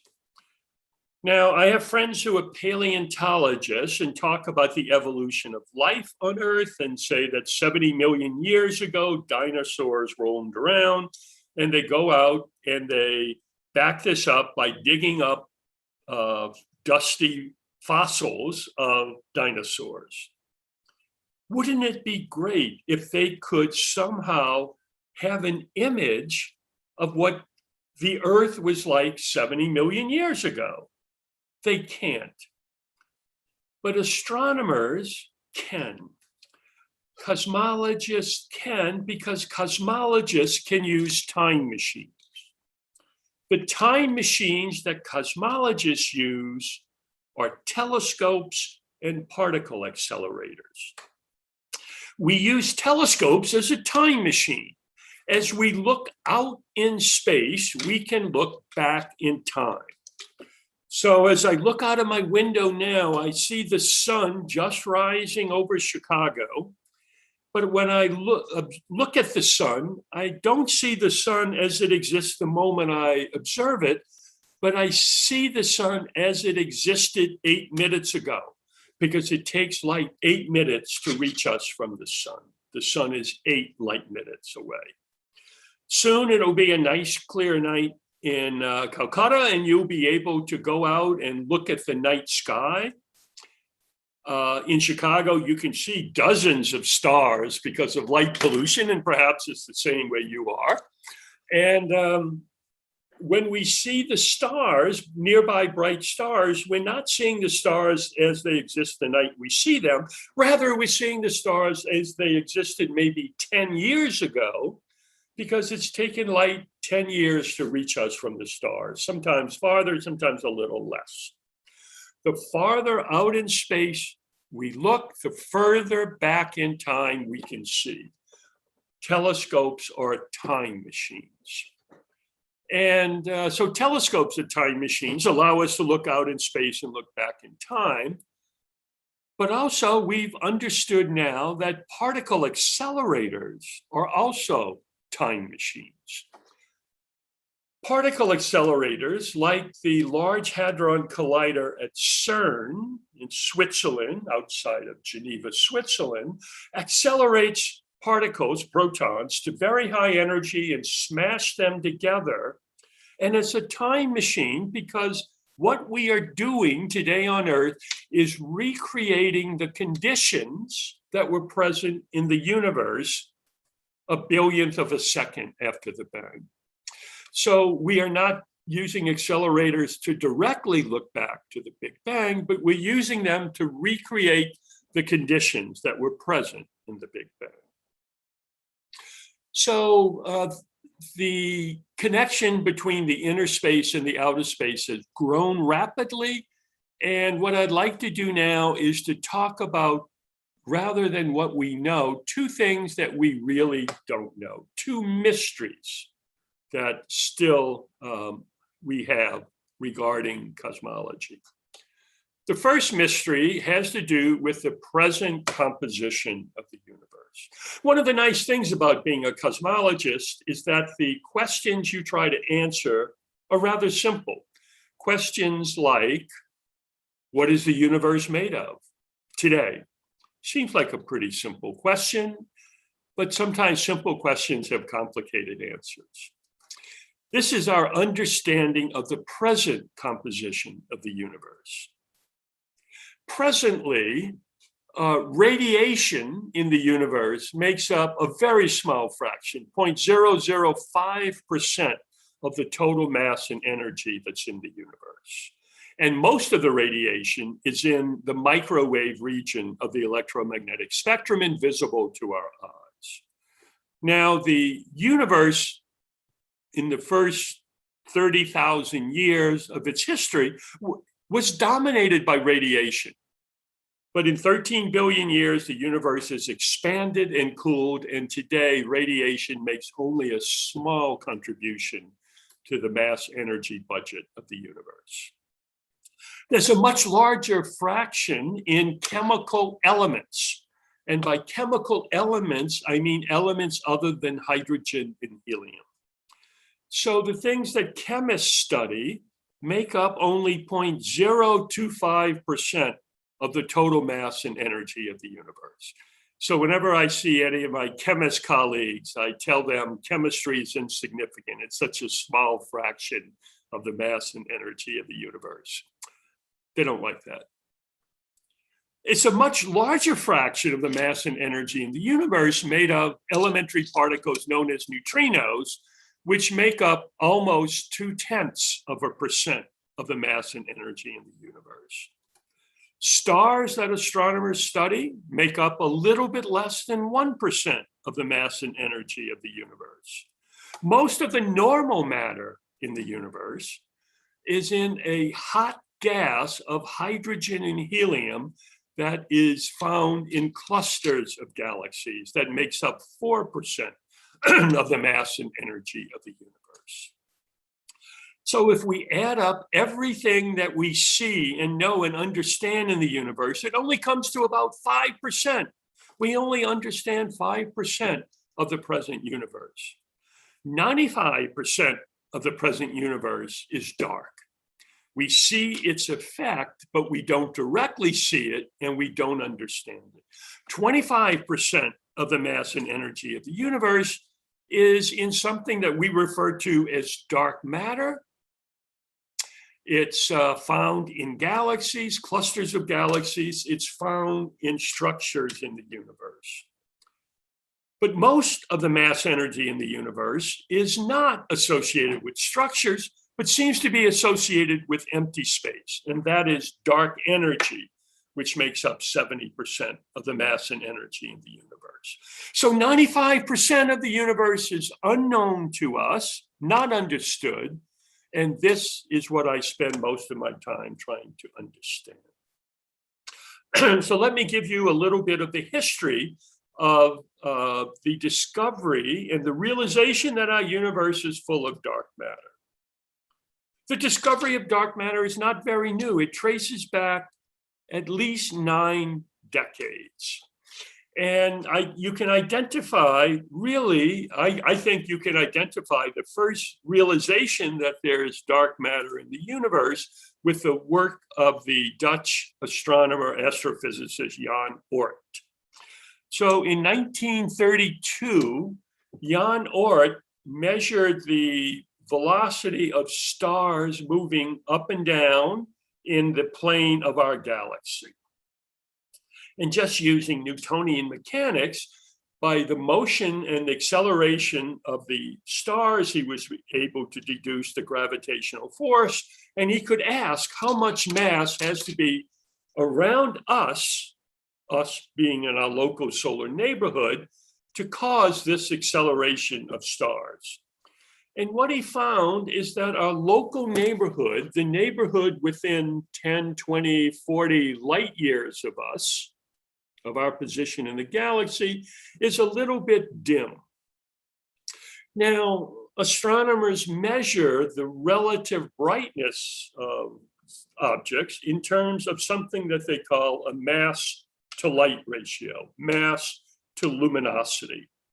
And a convenient unit for this is solar masses and solar luminosity. The sun has a mass of about 2 × 10⁻27 tons, and it has a luminosity of 4 × 10⁻26 watts. So if we take the mass and divide it by the luminosity of the sun, we come up with about 5 tons per watt. For every 5 tons of matter in the sun, 1 watt of light is produced. And what Oort noticed is that around us, there's more mass than light. It's about 2 to 3 times too dark compared to what the sun is. So not all of the mass around us can be due to stars like the sun. That was a rather surprising result in 1932. Now, a discrepancy of 2 or 3 is not huge, and maybe people didn't pay as much attention to this as they should have. Something that was more striking was the work of Fritz Zwicky, a Swiss astronomer who spent most of his career at Caltech. In 1937, he measured the mass to light ratio of clusters of galaxies like the Coma cluster. And he did this by measuring the velocity of individual galaxies in the cluster. And what he realized is that clusters have much, much more mass than he could account for in terms of the light produced by stars like our sun. So he came to the conclusion that galaxy clusters are 500 times darker than the sun. And this was pointed out, but again, the real importance of this was not really realized at the time. It started to become really front of mind of physicists and astronomers due to the work of Vera Rubin, Kent Ford, and others in the 1970s, who measured the mass to light ratio of individual galaxies. And they did this again by a conceptually simple way. What they did was to measure the rotational velocity of stars about the center of a galaxy as a function of the distance. Now, what they expected on the basis of Newtonian physics, Kepler's laws, is that once you get outside of the galaxy, the rotational velocity of stars about the galaxy should decrease. But that's not what they observed. They observed that the rotational velocity continued to increase and perhaps became flat, but they didn't see it turn over and decrease. So they interpreted this as saying there must be matter out here that's not shining, matter that's not shining. And this is dark matter. And this was a factor of about 60 in individual galaxies. So 60 is much larger than 2 or 3, not as large as 500. But then in the past couple of decades, astronomers have found objects that have an even larger mass to light ratio. And these are dwarf galaxies that are seen by, here they are, dwarf observers. Actually, I think the actual astronomers are normal size, but they observe dwarfs. And this started in the 1990s and is continuing today. Surrounding our Milky Way are about 27 or 30, we're discovering more each year, very small galaxies, dwarf galaxies. And the mass to light ratio in these dwarf galaxies is enormous. There's about 3,000 times the mass in these dwarf galaxies than you can account for just by the light that's coming from the dwarf galaxies. So all of the structures we see are dark. There's much more mass than light. Most everyone has seen these beautiful images of galaxies. This is an image of a galaxy taken by the Hubble Space Telescope. It's really spectacular. But this is the image that we're seeing. This is our image and our conception of a galaxy in terms of what we see. But there's much more to a galaxy than what we see. If we zoom out and say, what would the galaxy look like if we could see dark matter, then it would be a very different appearance. And based upon many observations, this is what we think this galaxy would look like if we could see dark matter. The galaxy that we do see, the beautiful spiral galaxy that I showed before, is just this yellow spiral in the center. But it seems that the galaxy that we do see is surrounded by a halo of dark matter that makes up most of the mass of the galaxy. And not only is it surrounded by a halo of dark matter, here shown as red where it's very dense, then purple, then blue where it's less dense, but there should be little subclumps of dark matter. So if our eyes could see dark matter, we think this is the galaxy that we would see. So there are missing pieces when we look at a galaxy. What are these missing pieces? Well, we have a name for it. We call it dark matter. We have a name for it, but naming is not explaining. What is this dark matter? And we don't know. And but there's been several good ideas that have been explored. One idea is that, well, we deduce dark matter because we're using Newtonian or Einstein gravity. Perhaps Newton and Einstein didn't have the last word on gravity. Perhaps there's modified gravity or modified Newtonian dynamics.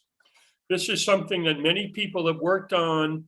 I don't think it's going to end up being right. And most cosmologists either dismiss this or don't work on it. Of course, science is not democratic.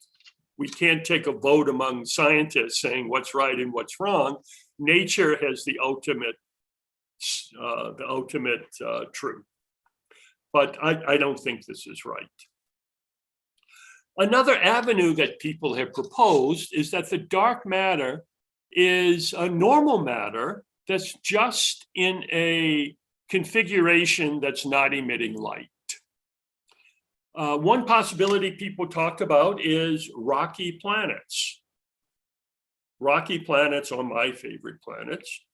So it could be that our galaxy is just full of big rocks that are not emitting light, and we have discovered rogue planets that are not associated with the star, but I don't think this is the answer. I don't think we could have enough rocks in our galaxy to be the dark matter. Also, very low mass stars, mass challenge stars, generally the lighter a star is, the dimmer it is. So perhaps our galaxy is just full of low mass stars or black holes. Black holes generally do not emit light.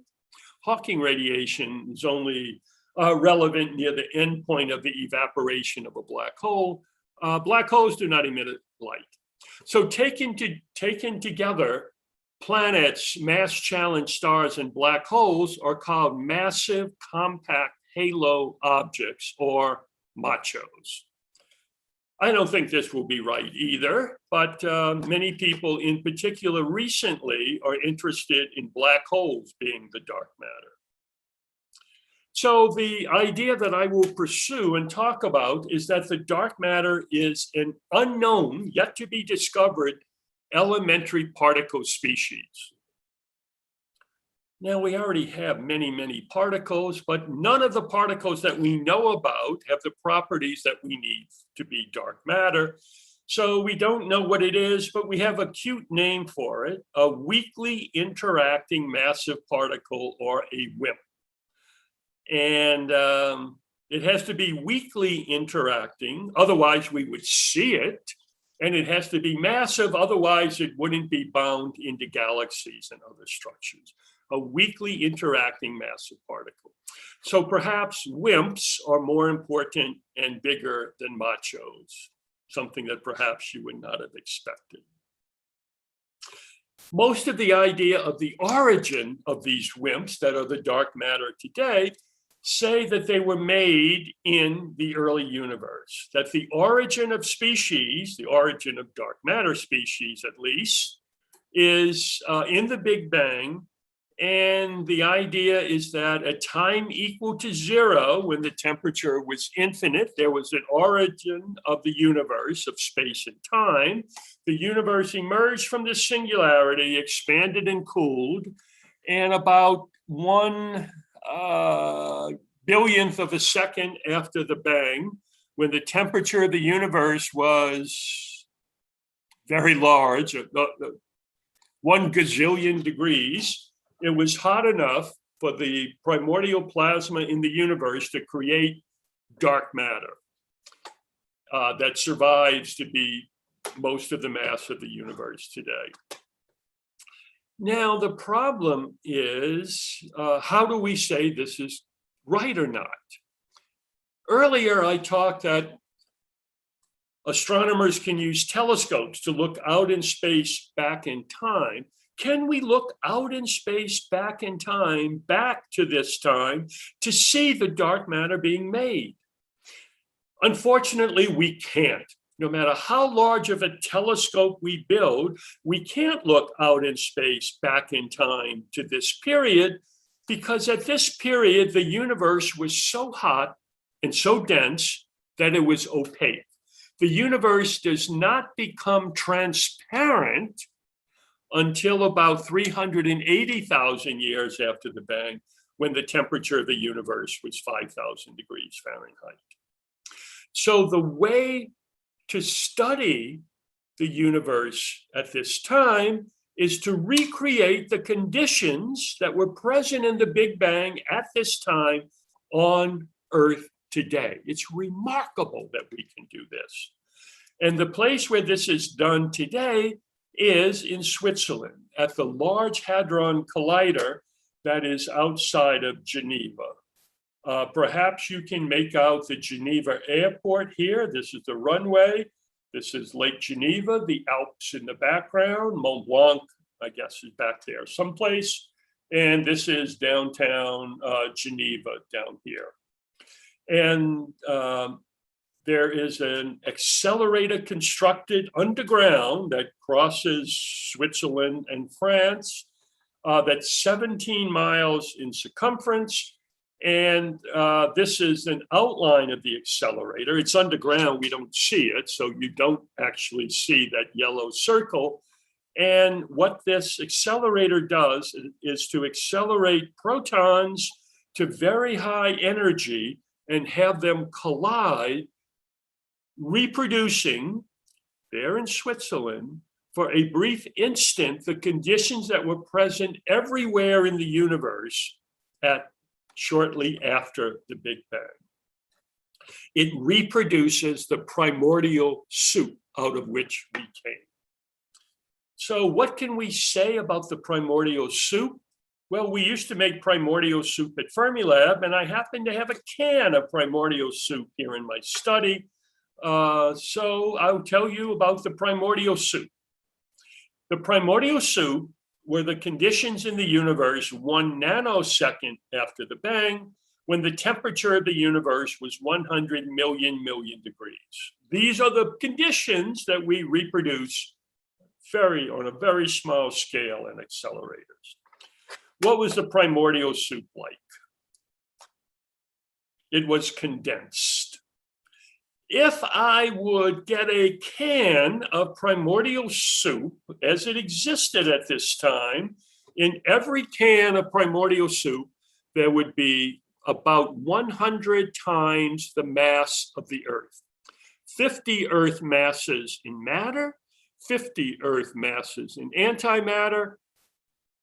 But for some reason we don't yet understand, there was a little bit extra matter, because the matter and antimatter here annihilated, producing the radiation that we see, but there was some leftover matter that did not have an antimatter particle with which to annihilate, and this leftover mountain of matter ends up being everything that we see in the universe.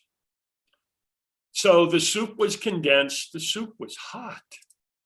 In every serving of primordial soup would be the equivalent energy output of 10 million years of the energy output of the sun.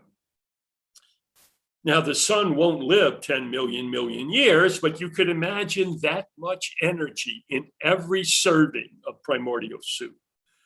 And the ingredients of the primordial soup, in every spoonful of the primordial soup, are all of the elementary particles that we see and know about.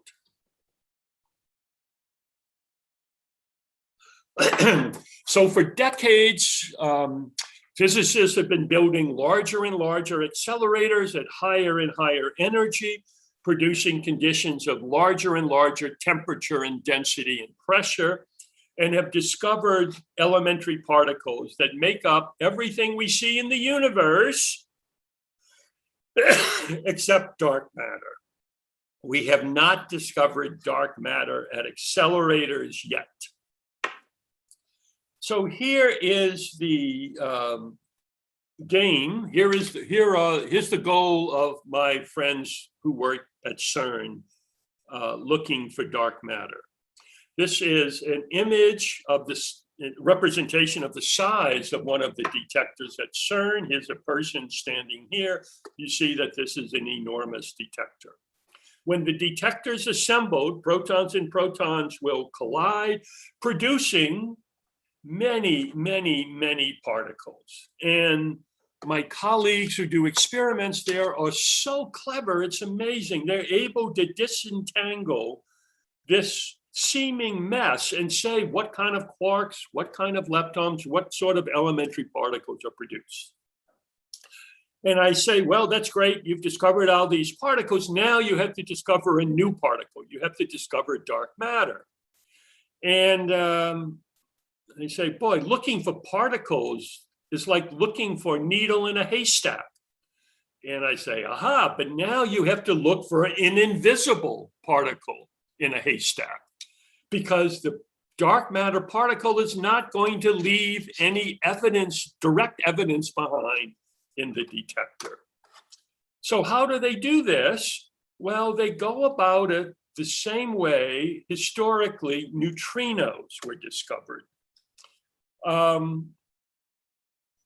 How did, in the 1930s, we deduce the existence of neutrinos, which are a weakly interacting massive particle?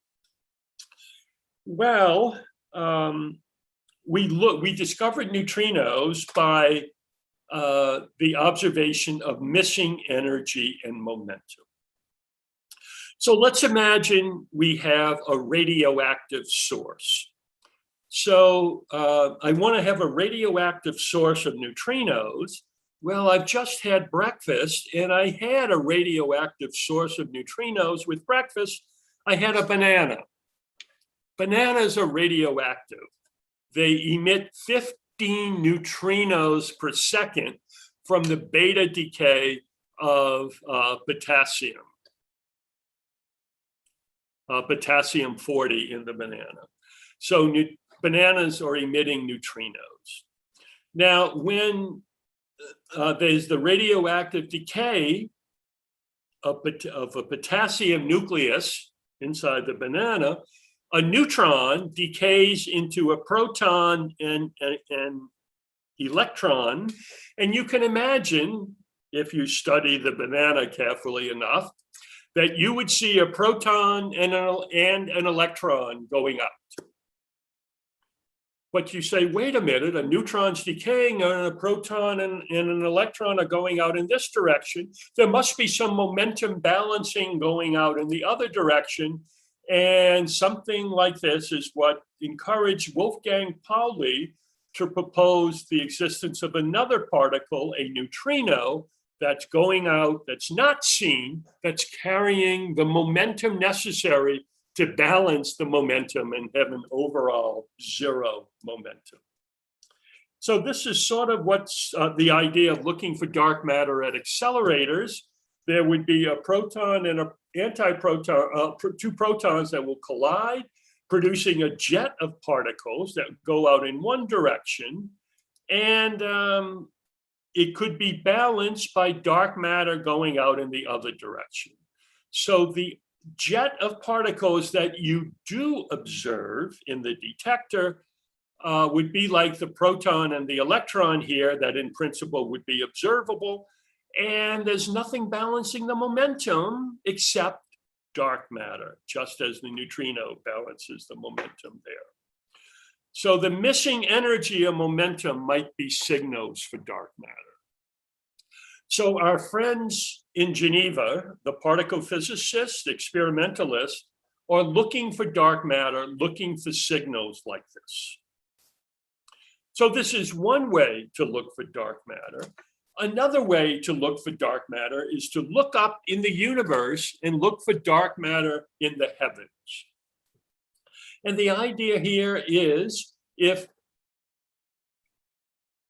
normal matter produced dark matter in the early universe, then dark matter today can annihilate, producing normal matter, high energy particles that we can observe. And the best place to look for this would be looking toward the galactic center, to the center of our galaxy, which should have a large concentration of dark matter. And there are a number of experiments with balloons, telescopes, satellites that are spread all around the world, looking toward the galactic center, looking for a signal of dark matter annihilation. There's yet another way of looking for dark matter, and that is going underground to discover what the universe is made of, going underground to look for dark matter. And this idea is simple, that dark matter we're surrounded by a halo of dark matter can travel through the Earth, and perhaps if you have a very sensitive, ultra cold, ultra sensitive, ultra pure detector deep underground, shielded from cosmic rays, a dark matter particle can just gently nudge one of the nuclei in this detector. And if you could detect this signal, you could deduce the existence of dark matter. So there's thousands of physicists throughout the world, underground, looking up into the sky, looking at the primordial soup, at accelerators, looking for dark matter. So far, we haven't found it, but now we finally, after decades, have powerful enough accelerators, powerful enough telescopes and satellites, and sensitive enough detectors to really be in the range where we think we might discover dark matter. So perhaps the discovery of dark matter is right around the corner, or perhaps dark matter is something else, one of the enduring mysteries in our universe. So that's dark matter, but there's more to the dark side than just dark matter. There is dark energy seen by the acceleration of the universe. Hubble's law determines the expansion velocity of the universe today. So this goes back to the work of Edwin Hubble in 1929, discovering the expansion of the universe, the key observational evidence for the Big Bang. Now, I said before that the farther out in space you look, the further back in time. If you can measure the expansion velocity at earlier times, you can take the difference between the expansion velocity at early times and the expansion velocity today. A difference in velocity is an acceleration. The expectation is that the universe would decelerate in expansion, because as the universe expands, the gravitational attraction of all the matter in the universe would tend to pull things back together, and the expansion velocity would decrease, that the expansion would decelerate in time. So there was a big surprise, an enormous surprise in the late 90s, early 2000s, when it was discovered, in fact, that the universe is accelerating, that the expansion velocity of the universe today is larger than the expansion velocity at early times. And this discovery was so amazing that these three people won the Nobel Prize for the discovery of the acceleration of the universe. What is causing the acceleration of the universe? We call it dark energy. It's a name, but naming is not explaining. But the simplest explanation for the acceleration of the universe is that in nature, there is a constant known as the cosmological constant that was introduced by Einstein in 1917. So here's a little bit of story of the cosmological constant, and we can ask, was Einstein right after all? In 1917, Einstein proposed a cosmological constant. Now, his original reason for proposing the cosmological constant is that he thought that the universe did not expand. But in 1929, Hubble discovered the expansion of the universe. So the original reason Einstein introduced this new constant went away. Einstein then said that the introduction of the cosmological constant was his biggest blunder. He didn't know that 64 years later, astronomers would find evidence that there is a cosmological constant. So the lesson here, clear lesson, is never admit you're wrong. If Einstein had not said he was wrong, he could have been famous. He would have predicted dark energy.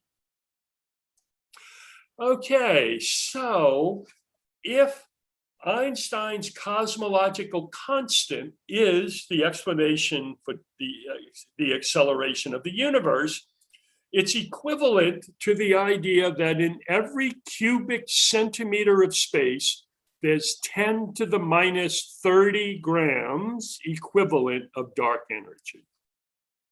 Now, 10 to the minus 30 grams is an incredibly small number, but it's not zero, and there are an incredibly large number of cubic centimeters in space.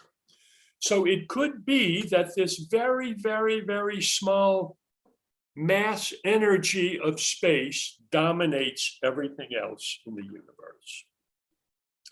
Now, this is so small and so hard to understand that instead of calling it the cosmological constant, I think it should be called the cosmo-illogical constant, because it just doesn't make sense.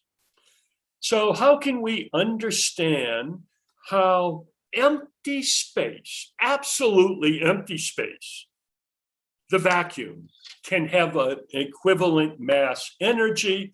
How can nothing weigh something? So to do this, I will tell you 6 secrets of nothing. And this is sort of the Zen aspect of this lecture. So the first secret of nothing, think about this, nothing is uncertain. How about that? Nothing is uncertain. And this traces back to the uncertainty principle of Heisenberg. And Heisenberg said that there's a fundamental uncertainty in nature associated with the quantum. Here there's h bar, the action of the quantum. And we understand that all quantum fields are harmonic oscillators and have a 0-point energy. So all quantum fields have a 0-point energy. Nothing is uncertain. Another aspect of nothing is that nothing is something. Nothing is something. Now, when I teach undergraduates at Chicago, I ask them to close their eyes and think about nothing. Some of them are really good at this. They've been doing it the entire class. So close your eyes and think about nothing. Imagine a region of space with nothing in it. No matter, no radiation, no temperature. So conceptually, you can imagine a hollow sphere, hollow metal sphere. You drill a little hole in it, hook up a vacuum pump, and evacuate it. Pump out all of the matter. Cool it to absolute zero. There's no matter and no radiation. You've removed the matter and radiation, but what you haven't removed is quantum uncertainty. Because nothing is uncertain, nothing is something. At every point in space, according to Heisenberg's uncertainty principle, a particle and antiparticle can pop out of the vacuum, existing for a brief instant of time before annihilating back into the vacuum. So if we looked at the vacuum with submicroscopic eyes, it wouldn't be quiescent. It would constantly be particles and antiparticles, all fields coming in and out of the vacuum. Nothing is something. Nothing has energy. This has energy associated with it. The 0-point energy of all fields, because of the uncertainty principle, contribute to the energy density of the vacuum. There's also another contribution to the energy of nothing, the energy of the vacuum, that we're now certain about after the discovery of the Higgs boson. In 2013, you remember the discovery of the Higgs boson at CERN. Fermilab didn't discover the Higgs boson, but we did discover the Higgs bison at CERN, at Fermilab. There are bison at Fermilab. But nothing has Higgs energy. At every point in space, the quantum vacuum has a Higgs potential. And it is this Higgs potential energy that gives mass to electrons, quarks, and other particles. So the quantum vacuum should have energy. Nothing has energy. There's also something in the vacuum that I would say that nothing is hidden. Another aspect of nothingness. Why do I say nothing is hidden? Well, my friends who are string theorists tell me that, well, I don't have any friends who are string theorists, but I think that if I did have friends who are string theorists, they would tell me that at every point in space, there are extra dimensions of space that are wound up really tight and really small, and we can't see them or detect them because they're so incredibly small. There must be energy associated with keeping those extra dimensions of space there. Nothing is hidden. Two more aspects of nothing. Nothing is mysterious. Why is nothing mysterious? It's because it's so darn small. Every calculation that physicists do trying to calculate the energy of nothing get an answer that's enormously larger than what is observed. Theoretical predictions of the energy of the vacuum, the simplest prediction is that it should be infinity to the 4th power, that it should not only be infinite, it should be infinity to the 4th power. That's not right. It's only 10 to the minus 30 grams per cubic centimeter.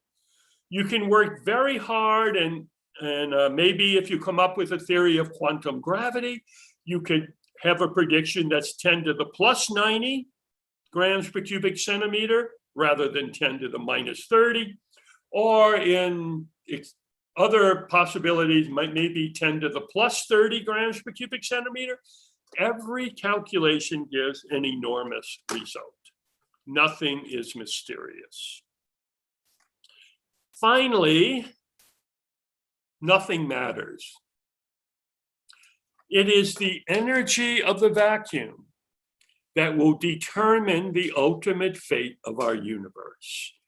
If there is no dark matter and only dark energy, then the fate of the universe could either be a universe that expands to an ultimate size and then recollapses in a big crunch, or a universe that expands forever, ever decelerating. But if there is dark energy and it stays around, the universe will expand forever, forever accelerating. The ultimate fate of the universe depends upon dark energy. So now it's a great time to be a cosmologist. The great physicist Steven Weinberg said that science thrives on crises. 95% of the universe is unknown. That sounds like a crisis to me. There's so much awaiting exploration, and now we have an amazing array of new vessels for our voyage of discovery: accelerators, telescopes, and satellites. So the aspect of this talk that I'd like you to go away with is that 95% of our universe today is mysterious. The universe is 95% mystery. Dark matter and dark energy is 95% mystery. Now, I think that modern cosmology began in 1915, 1916 with the development of Einstein's theory of gravity. Einstein, according to Time magazine, was the person of the 20th century, in part for his great contribution to our understanding of the universe. Now, over 100 years after Einstein started modern cosmology, what do you think he would say if he knew that 95% of the universe is mystery? I think he would be happy. Einstein said the most beautiful thing we can experience is the mysterious. To Einstein, it was the source of all true art and science. He thought that those to whom this emotion of mystery was a stranger or as good as dead, their eyes are closed. So perhaps Einstein would be happy to know that 95% of the universe is mystery. Dark matter and dark energy are the mysteries for our time, but I have no doubt that somewhere on Earth today is a child with the imagination and genius to solve our cosmic mysteries. Whether this child is in Chicago, in India, we don't know. But somewhere out there, I think that there is a child who will be the person of the 21st century who will solve our cosmic mysteries and connect inner space and outer space, and undoubtedly come out with cosmic mysteries of their own. So once again, I would like to say how honored and proud I am to be part of this celebration of the memory of Ray Chaudhuri. He was a great scientist. I think he would enjoy the idea of dark matter and dark energy. And if he were around, he'd be contributing to our understanding of the cosmic mysteries of inner space and outer space. Thank you very much.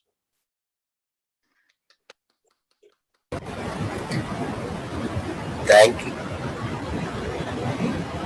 Thank you. Thanks, Rocky, for this fantastic, scintillating talk. I'm sure to all the audience, you have heard probably one of the best ever talk. This is typical Rocky style. Fantastic talk, Rocky. Again, thanks so much. Now, I guess there are probably some questions, and I will ask Ritoban to take over and select some of those questions. There are lots I see on the chat box. Maybe Ritoban, would you like to take over? Can you hear me? Yes, Ritoban, would like to? Yes. Can you hear me? Yes, I can. Okay, so I will, there are quite a few questions in the chat box as well as in the YouTube live feed. So there are some physics questions and some metaphysics. So I will start with the physics. So question from Shauparna Adhikari: does dark matter influence gravity the same way as normal matter? If not, why is it called dark matter? Yeah, thanks. That's a very good question. And the answer to many of the questions about dark matter and dark energy is that we really don't know, because we don't understand the nature of dark matter. Now, if dark matter obeys or is part of the construct of Einstein's theory of general relativity, we expect it would obey something known as the equivalence principle and have the same reaction to gravity as normal matter. So in other words, if Galileo went up to the Leaning Tower of Pisa and dropped a chunk of dark matter and a chunk of normal matter, they would fall at the same rate. And the gravitational field produced by dark matter, we think, would be equivalent to the gravitational field produced by a chunk of normal matter of the same mass. So we think that it would have the same gravitational type interactions, but then I have to qualify every answer with the statement that we really don't know, because we don't yet understand the nature of dark matter. It could be that the discovery of dark matter the nature of dark matter or the discovery of the nature of dark energy will have a much more profound impact on our understanding of physics, our understanding of nature than we think today. So it's a good question. And, I hate to say I don't know. I'm working on it. Maybe tomorrow I'll know. Thank you. Okay, so the next question is from Shagnik Bhattacharjee, and he asks, does the recent G2 mu1 magnetic moment results throw any light on nature of dark matter? Yeah, that's a very promising result. So for those of you who may not know, there's been a recent experiment at Fermilab that has redone an experiment that was done maybe 10 years ago at Brookhaven National Lab, measuring a property of a particle known as a muon, something to do with the magnetic moment of the muon. And this measurement seems to be at odds with the prediction based only upon the elementary particles that we know. So perhaps this experiment is pointing out that there is another particle that we don't know about that is interacting and coupling to a muon. And there are a half dozen ways the day after this experiment came out to say how this extra particle that we deduce from the magnetic moment of the muon could be dark matter. So it could be that this is the first experiment that really points to the existence of dark matter. There are other possibilities, and we also have to worry that either the experiment is not quite right or the theory that underlines the experiment is not as developed as we think it is. But this is a very promising and a very exciting development. Okay, so thanks for that answer. And the next question is from Partho Sharathi Mojumdar, I think. So he says, cosmic acceleration at late times is based on type 1a supernovae, taking type 1a supernovae as standard candles. However, this is now under dispute due to careful statistical analysis by some cosmologists. Can we then claim unequivocally that dark energy actually exists? Well, I'm hesitant to make an unequivocal claim of anything. So I wouldn't bet my life that dark energy exists. But I bet Michael Turner's life that dark energy exists. No, he's my friend in college. Dark energy was first deduced, the acceleration of the universe was first deduced from using, as you say, you're correct, using type 1a supernovae as standard candles. Now we've learned that they're not exactly standard candles. There are corrections. But I don't think the corrections are large enough to invalidate the deduction of dark energy using type 1a supernovae. And it's not just type 1a supernovae. Dark energy is suggested by other ways of investigations, from the cosmic microwave background radiation, from observations of things known as baryon acoustic oscillations, from curvature of the universe. So dark energy seems to be part of the standard model. And the existence of dark energy is the strongest evidence, I think, is type 1a supernovae. But there are other contributing pieces of evidence. So the recent discovery that type 1a are not completely standard candles, I think, is not surprising, but I don't think it's a large enough effect to invalidate the fact that that acceleration of the universe was deduced from the behavior of type 1a supernovae. Okay, thank you. So the next question is from Junik Shengupta, and the question is, can dark matter halos be slowly gravitating, can the primordial black holes be slowly gravitating dark matter halos? Well, that's a good question. Since the discovery of black holes by LIGO in now 4 years ago, I guess 5 years ago, the idea that the dark matter could be black holes has had a resurgence of interest. It seems to me, looking back over 30 or 40 years of cosmology, every 5 or 6 years, there's renewed interest in the idea that black holes could be dark matter. And the discovery of black holes by LIGO in the mass range of 30 solar masses, which was surprising, led to a resurgence of interest that black holes could be dark matter. So this is something that's become popular again. I think maybe we've reached the crest. It's sort of like the stock market. It goes up, it comes down, it goes up, but then it comes up again. Perhaps we've reached the crest of interest of black holes as dark matter.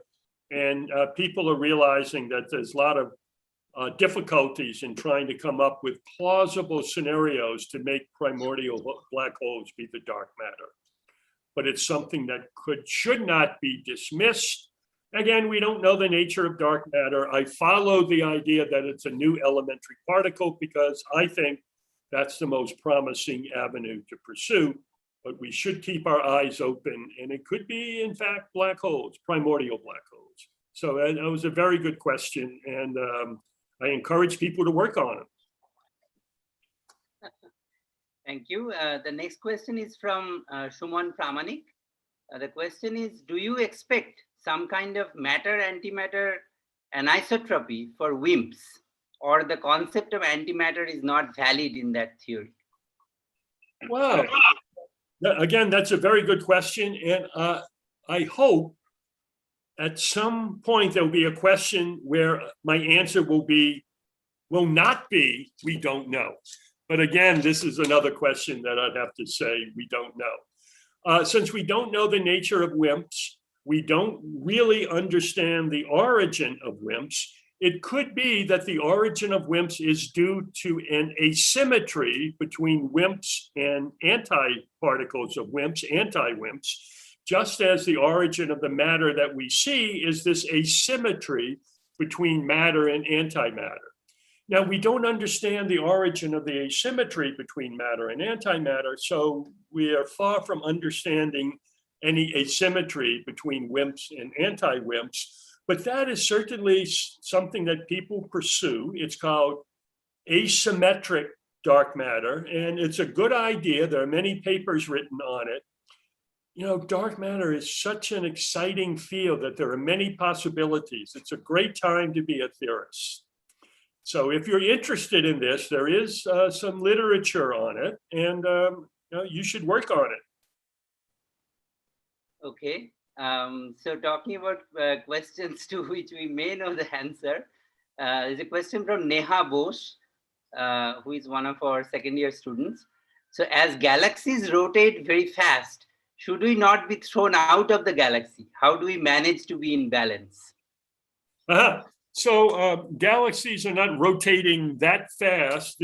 We're not thrown out of a galaxy because of the gravitational attraction of all of the matter of the galaxy. Just as the Earth stays in orbit about the sun because of the gravitational attraction of the sun. But if there wouldn't be dark matter, if the only matter in a galaxy would be the matter that we see in stars, then galaxies would be spinning so fast that they should fly apart. So the fact that galaxies are held together tell us that there must be more mass in a galaxy than we can just see in stars. There must be dark matter. So worrying about keeping galaxies together is a good thing to do, but it is matter, and in particular dark matter, that's keeping us in the galaxy. Thank you. There's another question from Samim Riyad Sheikh, and he asks, how the total mass of the universe is calculated? Since we don't know most of the universe, how do we deduce that this should be the mass of the universe? Good. This is a question I can answer. Great. So Einstein's theory of gravity tells us there is a connection between curvature of space and matter. This is Einstein's famous realization that mass curves space. So the total mass and energy of the universe should curve space. So if we could measure the geometry of space to see whether it is spatially flat or spatially curved, either positively curved or negatively curved, we could determine the total mass energy of the universe. So the total mass energy of the universe curves space. By measuring the curvature of space, we can determine the total mass energy of the universe. We can determine the total curvature of space by measurements of the temperature anisotropies in the microwave background radiation. Thank you. There is one customary philosophical question that should be asked in a talk like this. So that question is from Muhammad Jahid Akhtar Khan. He asks, is consciousness of living being bound to our body just by chemical reaction, or it is an inherent property of our universe, or it is beyond our universe? I'm sorry, could you repeat the first part of the question? The consciousness of living being, is that bound to our body just by chemical reaction, or it is an inherent property of our universe? Well, that's a very deep question that perhaps a cosmologist is not the best person to ask. That's more of a philosophical question. And I only do philosophy on Tuesdays. So I have no answer. It's a good question, but I'm not the person to ask, I'm afraid. Okay, so I think we are more or less have asked. I think there may be one or two left. So the one that I can see is, so there is a question from a YouTube live stream. It is, how is the concept of this question is from Pragabrat Sen, and the question is, how is the concept of multiverse or parallel universe related to dark matter and dark energy?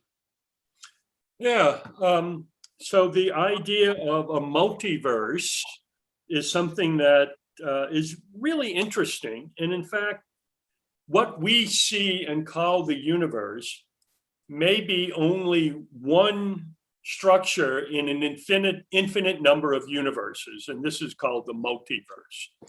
And the fact that there is a multiverse seems almost inescapable if one believes in the idea of inflation, of cosmic inflation.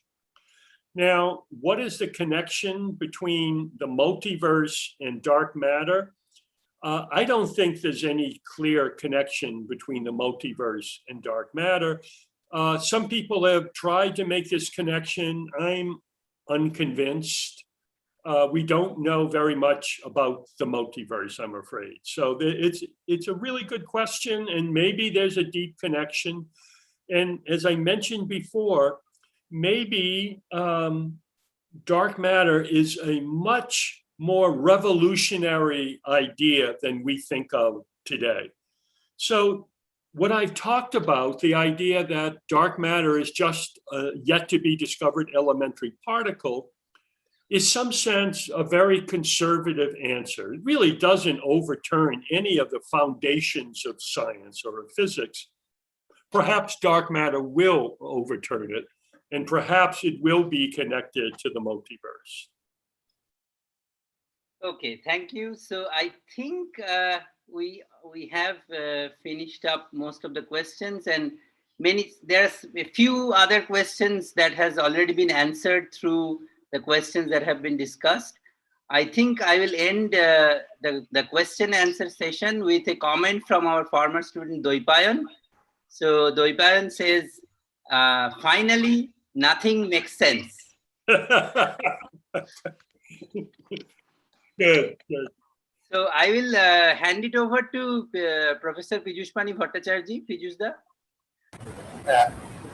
Yes, again, what should I say? Because most of the questions have been answered, and we have heard one of the most scintillating lectures ever. And personally, I feel it's a very, very good lecture. And it was good to see Rocky again online, though. I hope he will be able to come to India sometime physically, visit us here.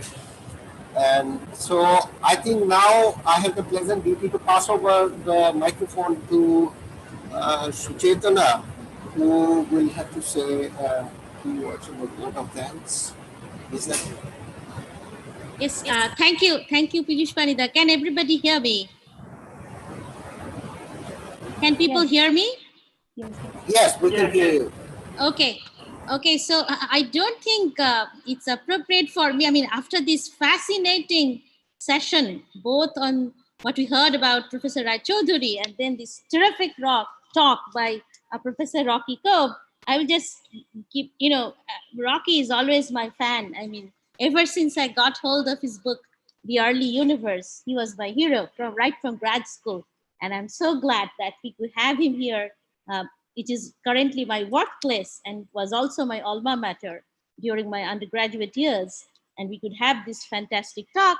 So thank you very much, Professor Kolb, for waking up at 6 o'clock in the morning and just telling us these beautiful things about the universe. I would also like to thank my heartiest thanks to all the members of the AKR Lecture Memorial Committee, and particularly to our HOD, Professor Ornava Chakraborty, and Dr. Rituban Chatterjee, Dr. Ratna Kole, and definitely Professor Amitabh Raichaudhuri for all their suggestions, encouragement, and participation on how we should do this lecture. I thank our Vice Chancellor for giving us the opportunity to make it a public lecture, and this was tremendous. I thank all the participants, the alumni, the guests, all the students, people from the public who have joined this lecture through Zoom and YouTube. I thank you very much, friends. And I would like to also especially mention Professor Parthasarathy Majumdar, because although he's not part of the committee, but had immense contribution in sort of conceiving the lecture in the first place, and of course, having it this year. And finally, all my students, and particularly Moitreo, Nabonita, Oritro, Oblivo, Shayanil, Gorima, who helped enormously in the organization, and Shubhrajyoti Roy for making that beautiful poster. And of course, last but definitely not the least, the other speakers, Professor Soumitra Sengupta, Professor Shayan Kaur. Thank you so much for doing this wonderful job. And definitely, finally, Professor Pijushpani Bhattacharya, from whom I got the microphone. Thank you very much, Pijushda, for this wonderful session. Thanks, everyone. And thank you again, Professor Kolb. And I think my students would be convinced that why I tell people that Rocky has been my hero, because your book is also very popular in our department for the students who study cosmology. So I think I officially end the program. Thank you. Thank you. Thank you. Thanks a lot.